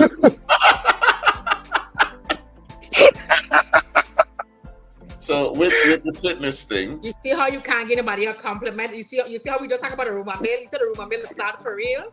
A little compliment and now we're under a sweat. Like, what is this? Yeah, well, so. With the working out, do you train others or no? At the moment, I don't. I do plan to get a certification to train people in the near future, so I can start giving them tips and tricks and actually do like one-to-one training and whatnot. But I feel like I can do it because people will ask me for advice and I'm able to give them sound like results. And just me speaking to them, so I'm just like, why not get paid for it in the near future? It just makes a lot of sense. But I mostly train by myself though. So you and Franco must be linked up on that, because I remember that's Franco's goal. He's doing all these business entrepreneurial things, but like he really want to be a trainer. So are y'all and him on that together or not? Oh, Franco's a really awesome friend of mine. We haven't like done any business ventures yet, but I'm open to working with him if he wants to. You know, I'm just a DM away. Nisi, what questions do you have? I mean, I see that you're into it. You have your routine and you know what you're doing. But before you got into that routine, what challenges did you have to keep yourself motivated on track to where you wanted to get to? Honestly, challenges was definitely self-motivation, because there were times I just didn't want to touch the gym at all. There are times I would go through stuff like heartbreak that would keep me not locked in, like challenges like dealing with friendship breakups, things with the job and whatnot. But I always just tell myself, you know, the gym is basically a date with yourself, a date to get in tune with you, because like it or not, the gym is basically a spiritual journey disguised as a physical one. That's where you get time to really understand who you are for yourself. You're building your body, which in tune builds your discipline, that builds your mind and whatnot. It's a lot deeper than just the physical. I like that. That's just how I feel. So it wasn't a heartbreak that sent you to the gym, because that's what it was saying. It was mostly self-motivation. Women was never a motivation for the gym. It was always just me like, hey, I wanted to change my body. And then later on, it's just like, you know, I'm doing this for health and longevity. It evolved. The goal evolved over time. The goalpost moved over time. Okay. I was never motivated by women. But has that impact changed how they are attracted to you? Not that you're not attractive, but I mean, in terms of being in the gym, being a GIF buff, do they have do you say they respond to you better now? Or would you say like they're more attracted to you because of your physique? Or would you just say like it's still the same for you? But I would say, honestly, it did change a lot. But the thing is, the muscles are just only the tip of the spear. When you change your physique, it increases your self-esteem. When you have more self-esteem, you become more confident. When you're more confident, you speak better, you move better. People see how you are in public. They see you moving gracefully. Like the muscles is just the start. It's what you do with the rest of it that allows you to see how people perceive you. You know, that's how I feel. It's just a stepping stone. It's the way to just... It's a major key, because women can sense confidence. You know what I'm saying? Like they are attracted to it, and then you walk in a certain way, you give off a certain vibe, the aura, as you young ones say. You know, you give it off, and they are attracted to it. So that's real. If you look good, you feel good too.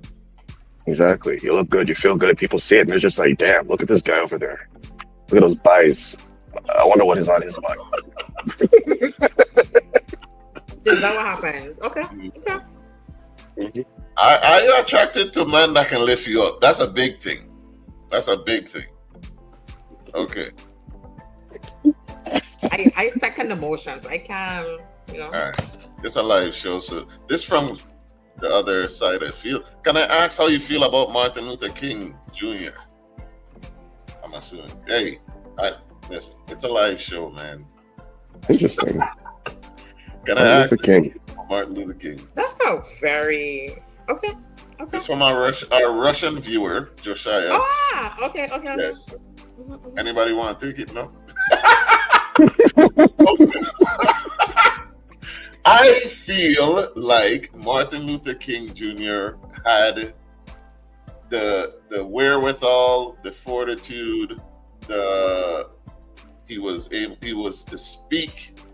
The way that he acted, carried himself, it was beyond reproach, and that's why they murdered him.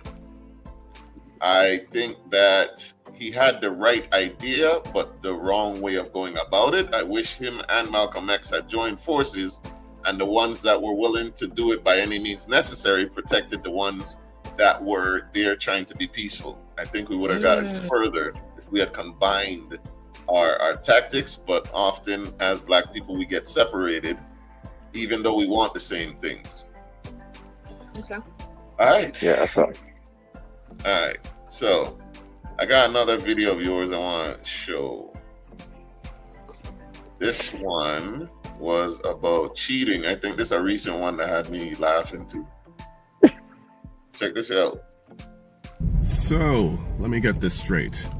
You want to cheat on your man to be with me, but I'm supposed to trust you when we're together.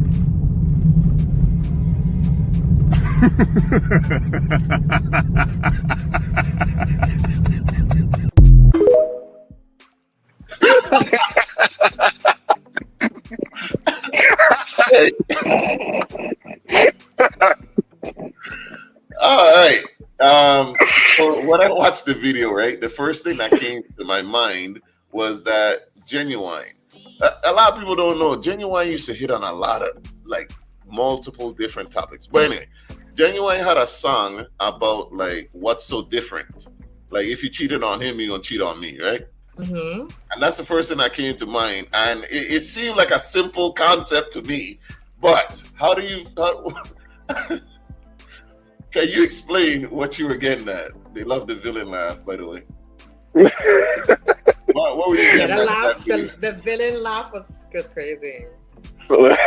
Literally, honestly, they have how you get them is how you lose them. First of all, like I'm talking to you, you're pressing me. I like, oh, you're single, and you're like, no. And I'm like, okay, you're not single. So you mean to tell me you wanted to try and cheat on your man for me? What happened to your man? And then if I get with you, how am I supposed to know that you're not going to talk to other men like the way you were talking to me? I don't feel safe in that. It don't make sense to me. No. So she can't be like just more interested in you. Her man ain't gonna muscles, and she attracted to what she see. Hey, muscles don't stop you from getting cheated on. Don't stop, just like I don't stop you from getting shot. That's facts. I don't play with infidelity, man. I believe in karma. I believe if you do somebody bad, it'll come back to you tenfold. Suppose I go into a genuine connection in the future and it gets ruined by another person. First thing I'll go to is like, dang, I did partner wrong back there. I probably deserved it. Karma. That's just how I feel. You know what's crazy about karma? What I've noticed though, it seems like the wickedest people to live the longest, and like the good-hearted people get done the worst though. You know what I'm saying? So yeah, it's like a double-edged sword for real. They live longer to suffer more. They don't be damn suffering. Look who in office. That's what the saying is. I agree. They seem to be doing just fine. They'll be doing well. I don't like that. Yeah, I ain't gonna lie. There are some people down here that are living just fine for real though. Let's talk about that real quick. Virgin Islands is not a real place, right? So what I have noticed, especially in the content creation space, you're a fellow content creator. I've noticed that some of the worst, some of the weirdest people you'll ever meet in life, they have the largest friend groups and the largest amount of followers. Why do you think that is? Or do you even agree with it? Because they have an image to maintain. They're not real with themselves. The people that roll with them love the image that they're portraying. Because if they knew if they actually lived in the truth and take accountability in said truth, they wouldn't have nobody. So how do people end up attracted to them though? You know what I'm saying? Like, why do you have these large followers and large friend groups? Exactly. When you're like loud about it and whatnot, when you're flashy about it, everywhere you go, you're portraying this said image. People fall in love with said image. And it just creates this false sense of security. When in actuality, you're just setting yourself up for failure, because when now somebody gets to know you for the real you and they don't like it, they're just like, wow, you lied to me. You're a lie. You're a bull-faced lie. Me personally, I'd rather just be me through and through, no matter what. I'd rather be caught up being me than anybody else. I have no image to maintain. What you see is what you get. Oh, see that. Nisi, has that been your experience? I know we have one mutual acquaintance that we know of, but what do you think? Yeah, I mean, not mine personally. I would say I'm very authentic with who I am and what I want and what I like, or what I like to be around, and what I don't care for.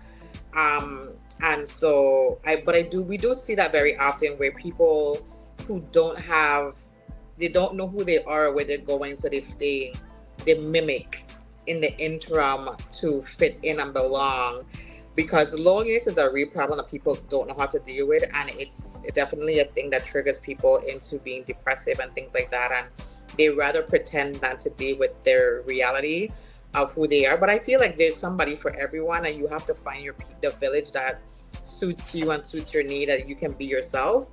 There's nothing more, you're cheating yourself when you're not allowing yourself to be able to be who you authentically want to be. And sometimes that might hurt the people that you care about, but you're still hurting yourself anyway. So take the gamble and be happy. Real. As far as the Virgin Islands, and to answer your question, Josiah, that's where we're from, the U.S. Virgin Islands. I'm from St. Croix, so is Nisi, I think, because you are too, right? Yes, I am born and raised, even though a lot of people think I'm not because of the way I speak, but it is what it is. Do you get a lot of flack because you speak well? That's the best way I could say it. Yeah, of course. Trust me. Everyone thinks I'm a Yankee. It's crazy. Been dealing with it since I was a kid. They're like, wow, where you from? You been to the States? I'm just like, no, I just speak like this. Granted, I was raised by a Kittitian grandmother with a rise Kittitian accent. And the fact that I didn't pick up most of it, I don't know, probably broken. That doesn't mean broken at all. Yeah. You went to private school? That would explain it. I did go to private school in middle school, though. Cool. I am me. What you see is what you get. If I ain't your cup of tea, it's all good, no hard feelings. I'm going to keep you in the Virgin Islands. I think some of the worst people have the most friends is because we have to start admitting that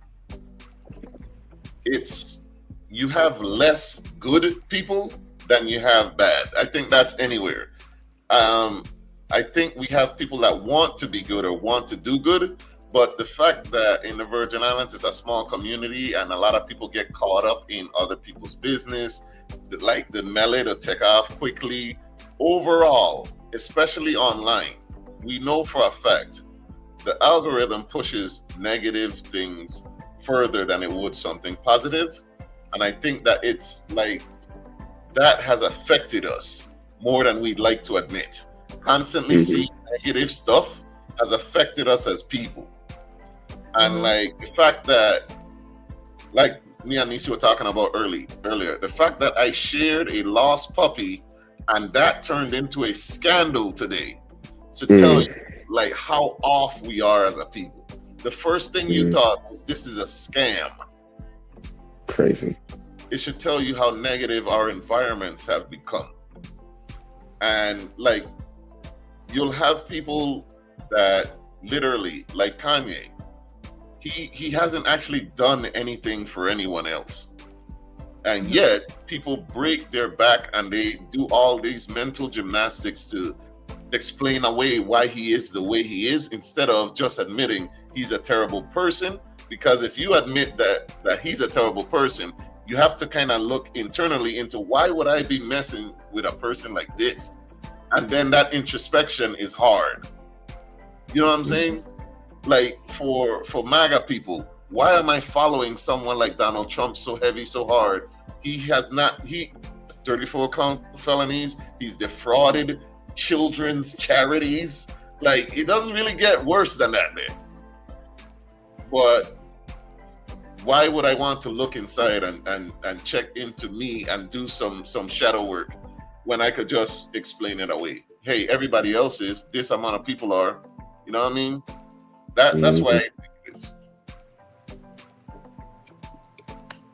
Kita says, I can answer to the accent. I realize us who are first gen VI, we have less of an accent since we are raised by other Caribbean cultures while still growing up in the VI culture. I don't know why, but I've noticed this. I'm first generation, I guess. I'm first generation, but I don't know. I don't have that hard Antiguan accent. My mother Francine kids. I don't know. Maybe. Because you were in that in-between place, I guess. You know what I'm saying? Pretty much. I'm 29. Yeah.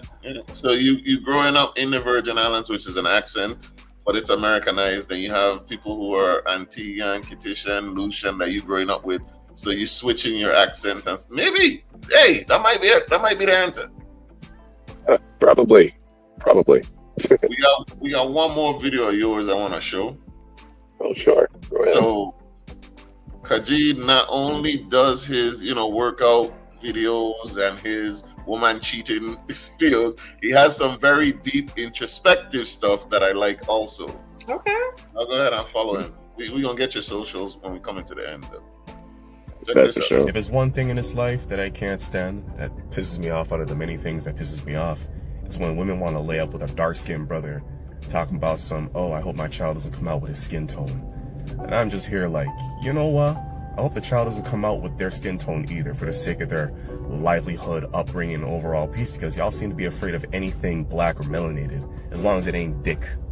Like, the world loves to fetishize, glamorize, and praise black dick, but they don't love everything that comes with it. And it's like, your priority should be whether or not the child comes out healthy with no birth defects or deformities, not whether or not they come out dark or light or whatever. All y'all are friggin' weird. And don't come in them comments talking about some preferences. I don't want to hear it. Child's health should be the first priority. The skin tone should be at the bottom of the list. Me don't want to hear it. All right. Talk to us about this video. Man, I'm just tired of texturism and colorism in the black community. I know the CIA does backflips and somersaults whenever they see blacks in the community talking all this crap. It's like, why should a child's skin tone matter? Worry about the child's health first.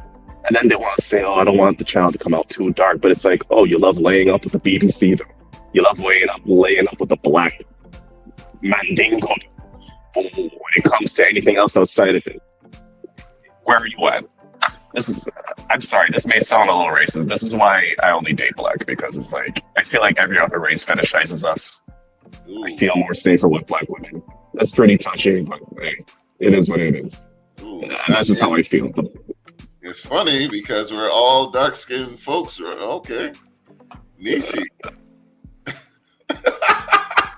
You all weighing on the colorism thing? I mean, and the BBC thing? I mean, I had a thought with the colorism thing, and then he threw me off, and I was like, wait, what? But he's right. He's absolutely right. They will not like you, but they do want the BBC. So, I think, like you said, that behavior just starts with not loving yourself, and also not growing up in a place where you were felt loved because of who you are, and you don't want to pass that on to your children. But it has to be dealt with in order for us to break the generational line of that behavior. And I think that it's important to be able to embrace and love yourself in your skin tone, whatever variety or color shade that comes in. It is part of who you are. It is part of your identity. It is part of your genetic makeup and your heritage, and you should be absolutely proud of and willing to accept you flaw and all in regards to how your skin tone is. But yeah. Mm-hmm. Yeah, and to add for me, honestly, it's like they love fucking us, right? Where are they when we're facing our issues in our communities? Radio silence. Who always been with us from the very, very start? The Black woman. So why would I turn my back on she?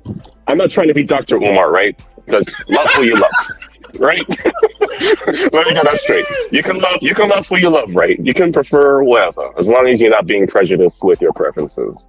Don't just be like, oh, I don't date Black women because white women, blah, blah, blah. No. Stop that, please. I hate that so much. Just date who you like and leave Black women out of it. Please. When does it start being colorism, and when does it stop being a preference? That's a deep one there. I would say colorism is when they'll say stuff like, oh yeah, you're so dark, you're so this and that, like why you don't have them in the sun too long.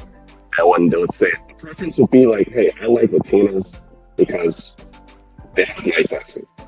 But then there's some dudes that say, oh, I like Latinos because they shut up and cook, they say poppy in bed. It's so corny, bro. It's so corny. Or they'll say, oh, I like white women because they're more financially stable and like they shut up. No, don't. That's disgusting. Gross. Don't piss me off. Nisi, when is it preference versus colorism?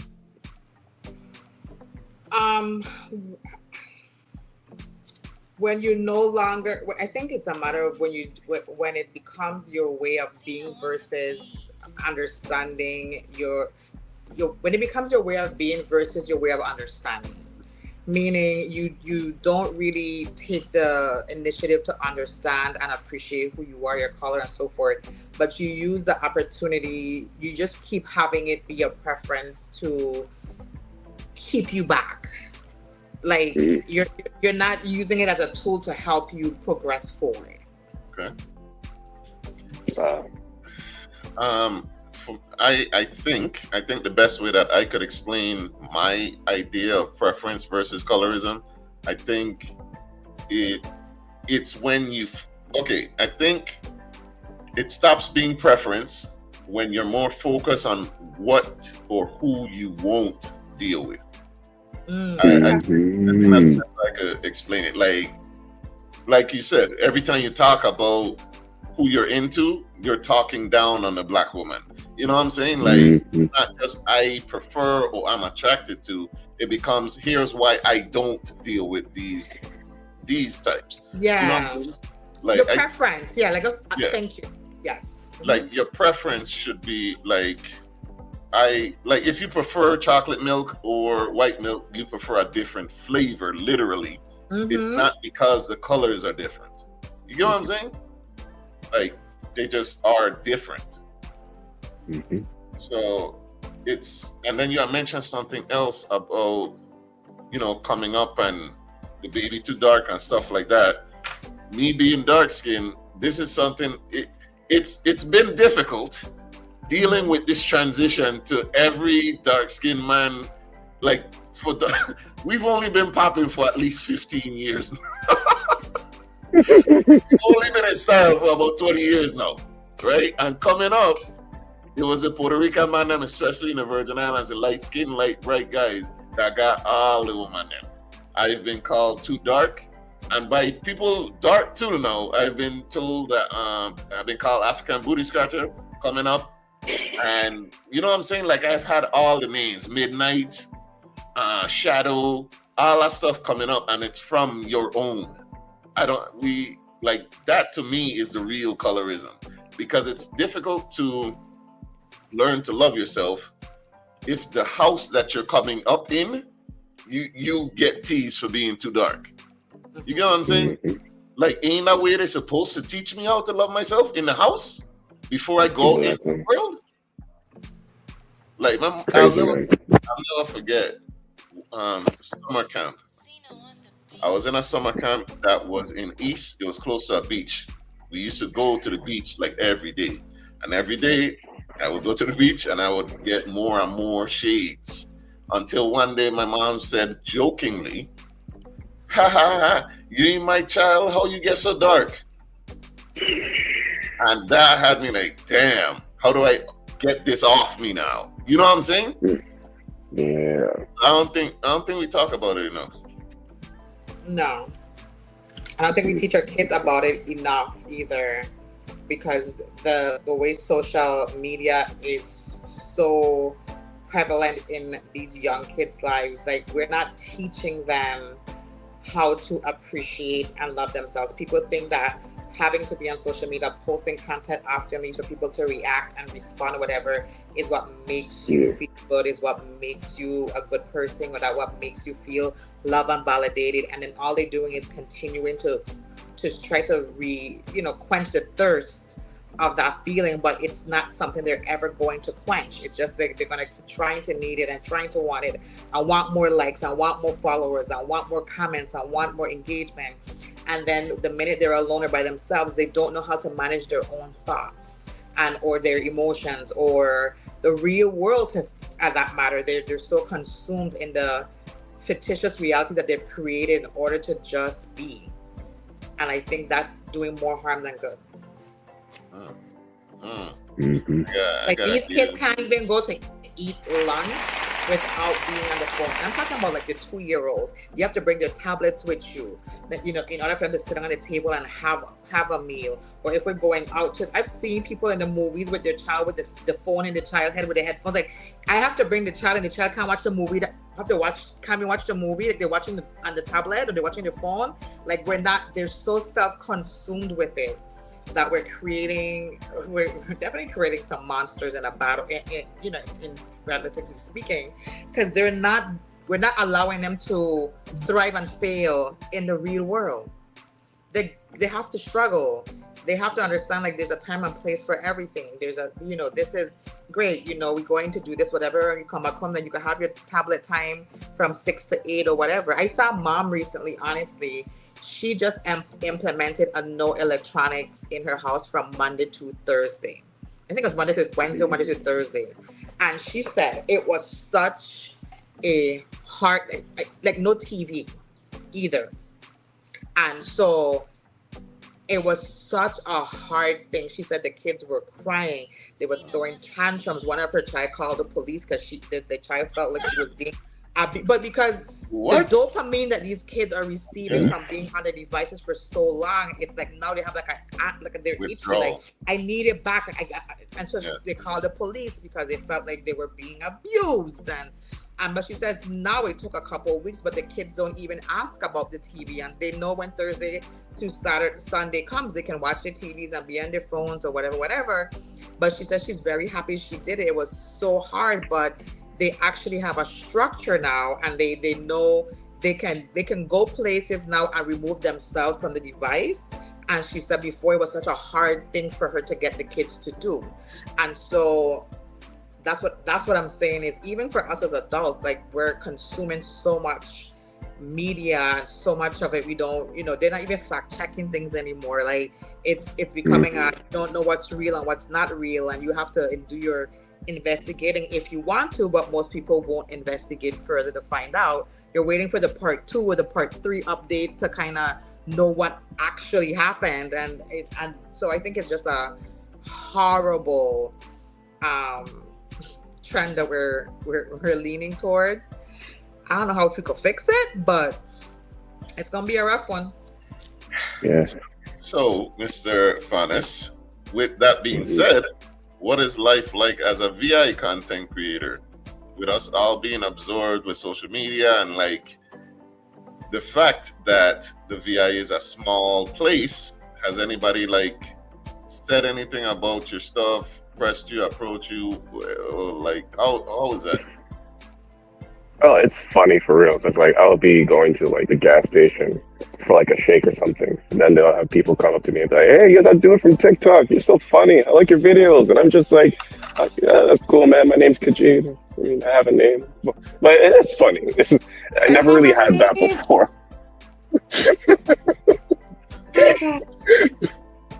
But it's like, it is funny. It's just like a lot of people have like come to me and just be like, dude, like you're so awesome, your voice is so unique. Because honestly, before I started doing like the introspectives and the talking video, I used to just post lifts and stuff and whatnot, just the lifts. And then people would be like, oh, you have such a wonderful voice.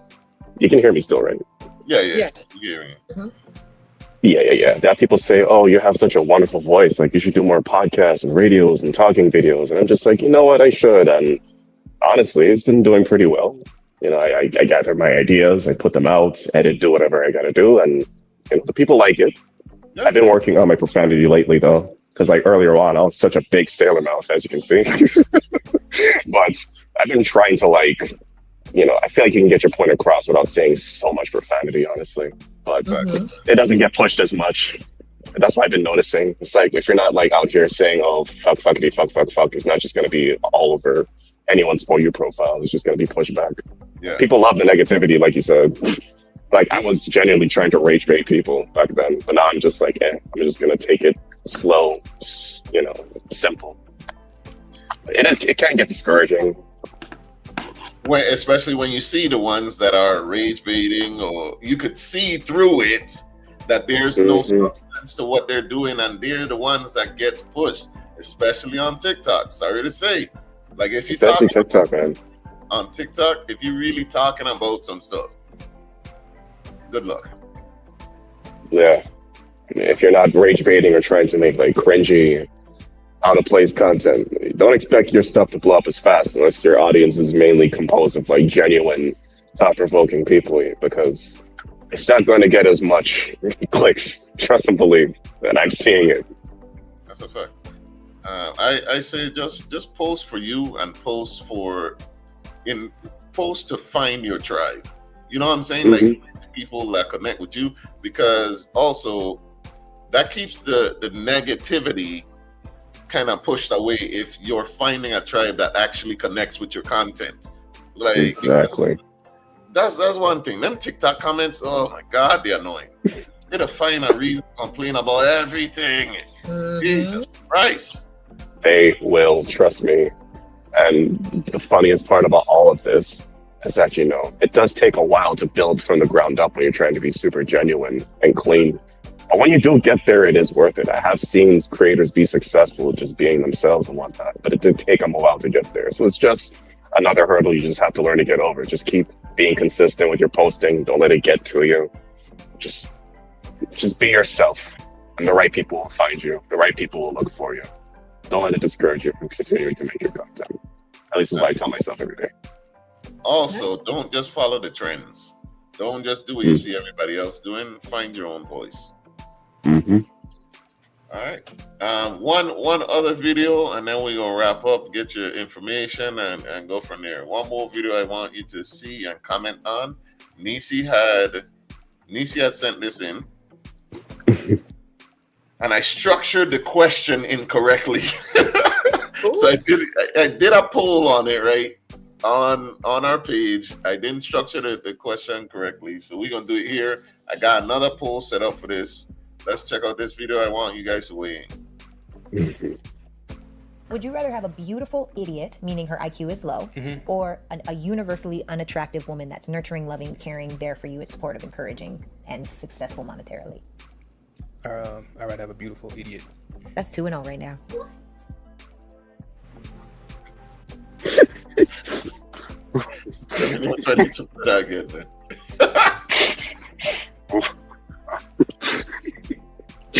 All right.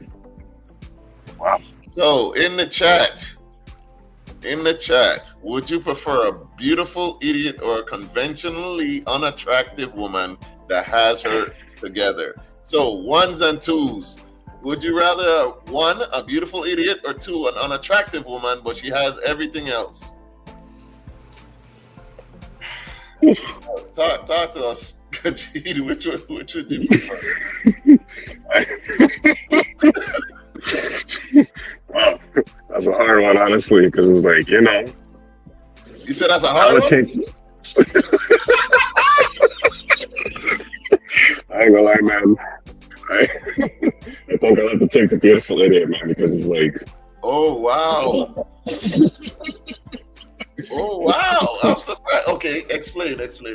Because like for me, you know, the thing I can see right is how it can work. You know, like I always, you know, try my best to like take shit, provide for her. You know, and provide for shit. It's messing up. You know. Sorry.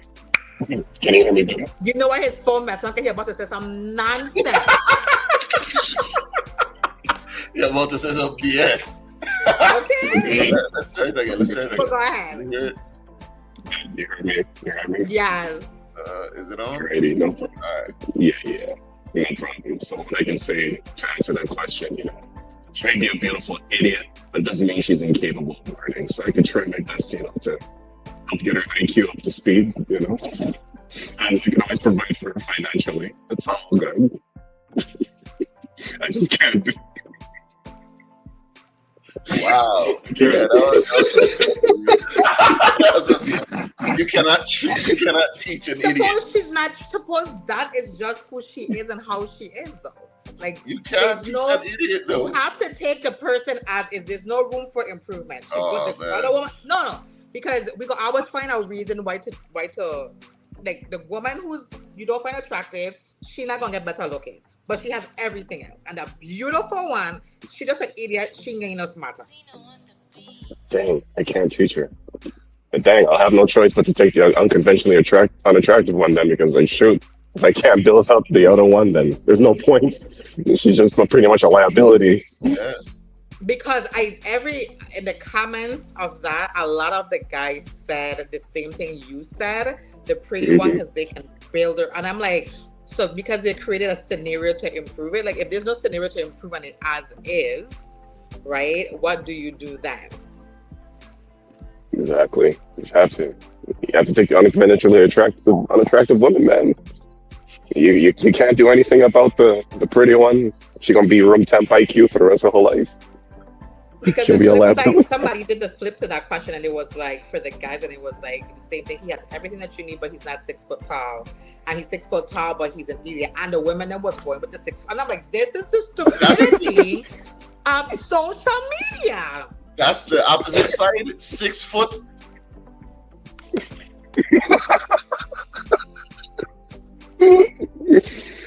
Oh gosh. So you telling me that the other side of this argument, from beautiful idiots, somebody created an opposite tall? side, not from that conversation. Somebody created an opposite side.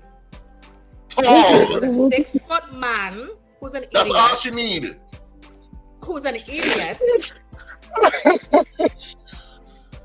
A 5 foot 6. I think it's a 5'6" guy who has everything. Oh my God. Here she is. God help us. What we do? What we do? Madness. What we do? What the hell? Yo. Okay, so for me, I would have to go with the unattractive one, right? Just off the top of my head.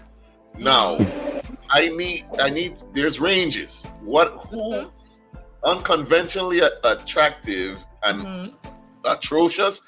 Like there's a sliding scale. I need to know where it is, because we got it. If I can't look at you, then I don't know, man. Because I get unconventionally unattractive as social media's scale of what beauty is. Like your model, you're super skinny, you're whatever. I don't think they're talking about some nice, thick, voluptuous girl who have hips and ass or whatever. And well, you have to. You have to have them other things. But what I'm saying is, it's unconventionally attractive, right? So unconventionally means the standards of social media. Ain't we talking in the face? I thought that's what we. Yeah. So okay, hear me out. But I'm talking about how social.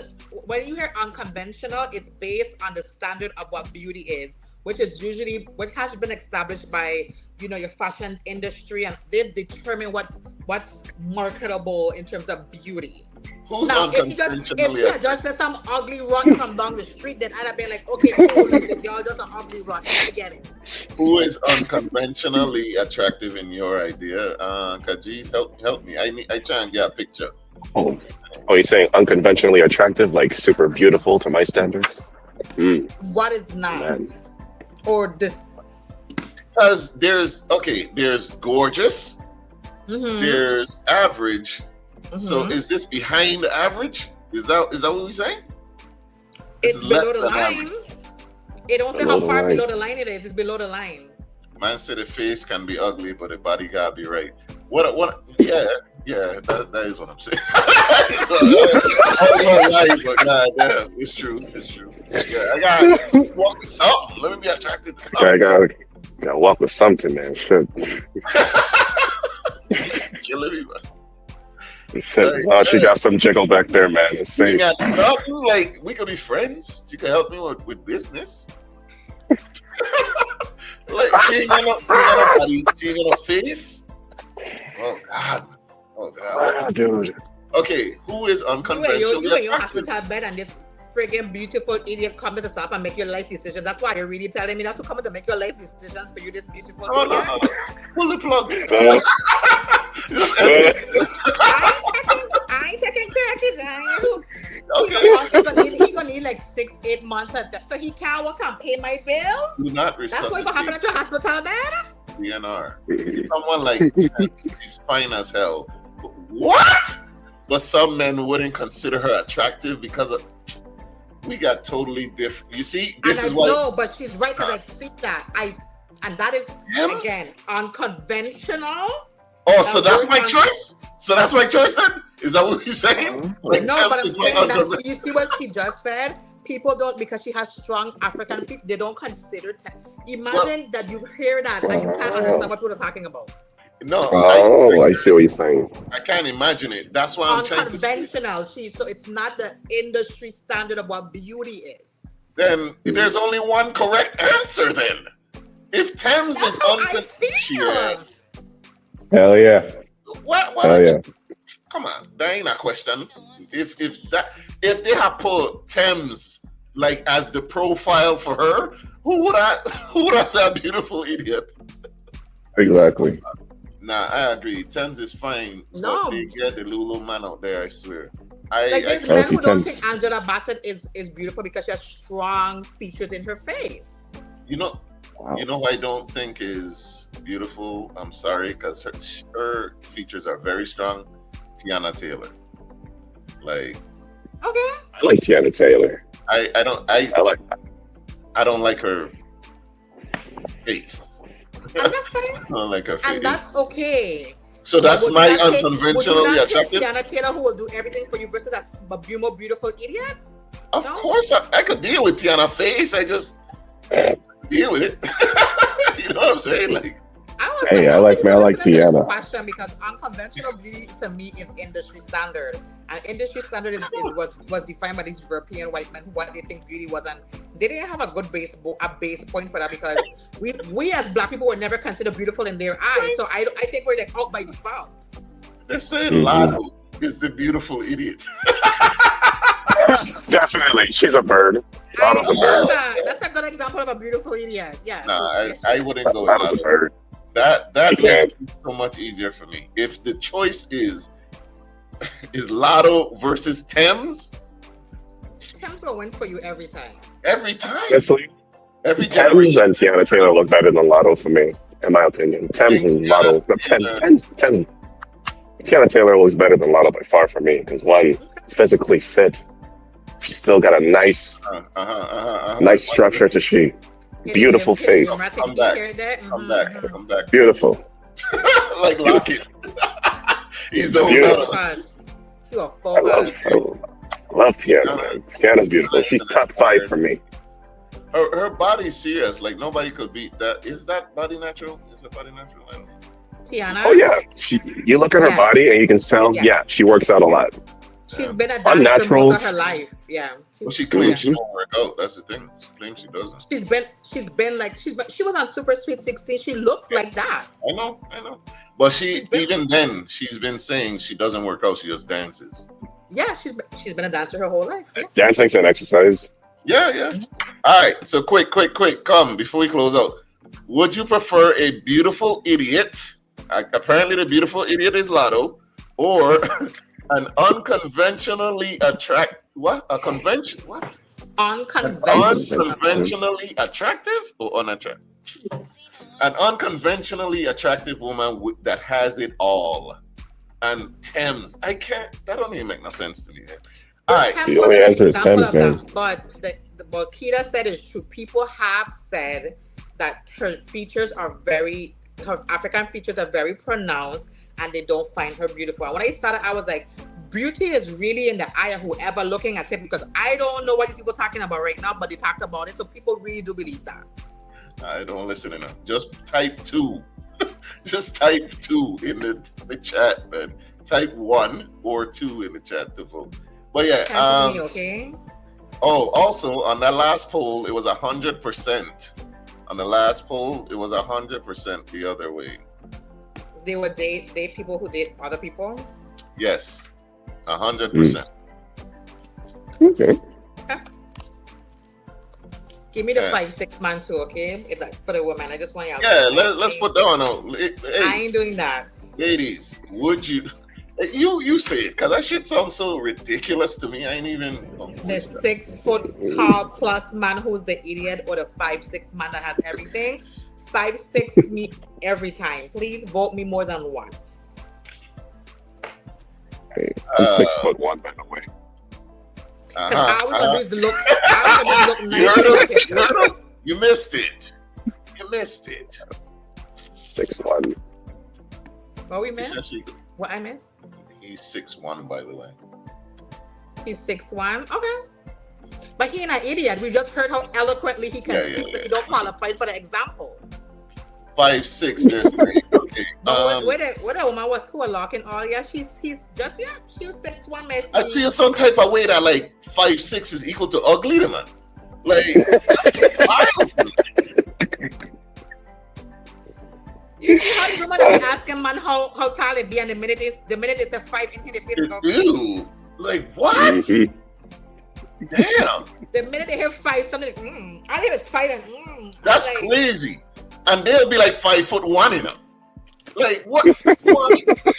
6 and you 5'3". You want to hear that 6? I get dunked on, or what is about? You don't need to want to hear that 6? Everybody meets in the middle in the bedroom anyway. So I get. We're gonna need to talk about that on our next show. And a different episode. Because the 6 foot tall just means he's 6 foot tall. We're gonna need to talk about that. What is women's obsession? Do you like nabels? You like being up to his navel? Like what is it? Talk to me. But we're gonna talk about that. Kajid, can you please tell the people how to follow you, how to contact you, how to book you, all of that? Oh yeah, my Facebook is Kajid and Trevon Fennis. It's pretty easy to spell. And TikTok is Kajito340 for sure. Follow me there. Was this your first podcast episode or no? Honestly, I think the second. I was with I know a guy named Karen Reynolds. He invited me to one of his episodes last year back in the summer. Okay. Hey, much success. I hope that everything that you're doing blows up. Only up from here. Good luck with everything that you got going on. Nisi, you got any final words to take us through the week? Of course. Not because it's not beautiful to you means it's not beautiful to others. Be aware your words have impact. Use them wisely. Mm-hmm. All right. Word. As for me and us, follow us on Instagram at Same Difference 2022 and on TikTok at Same_Difference_pod. The YouTube is at VI_very_own. If you'd like to donate to the show, we have a PayPal. Let us know. DM us. We'll get that to you.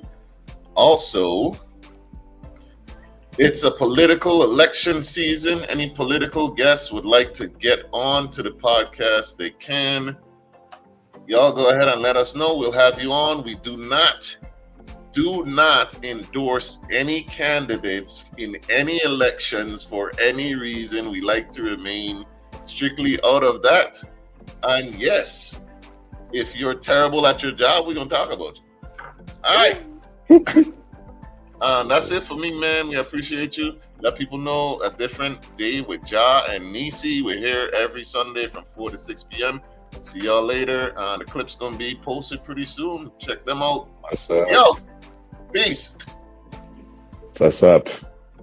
Yes, sir.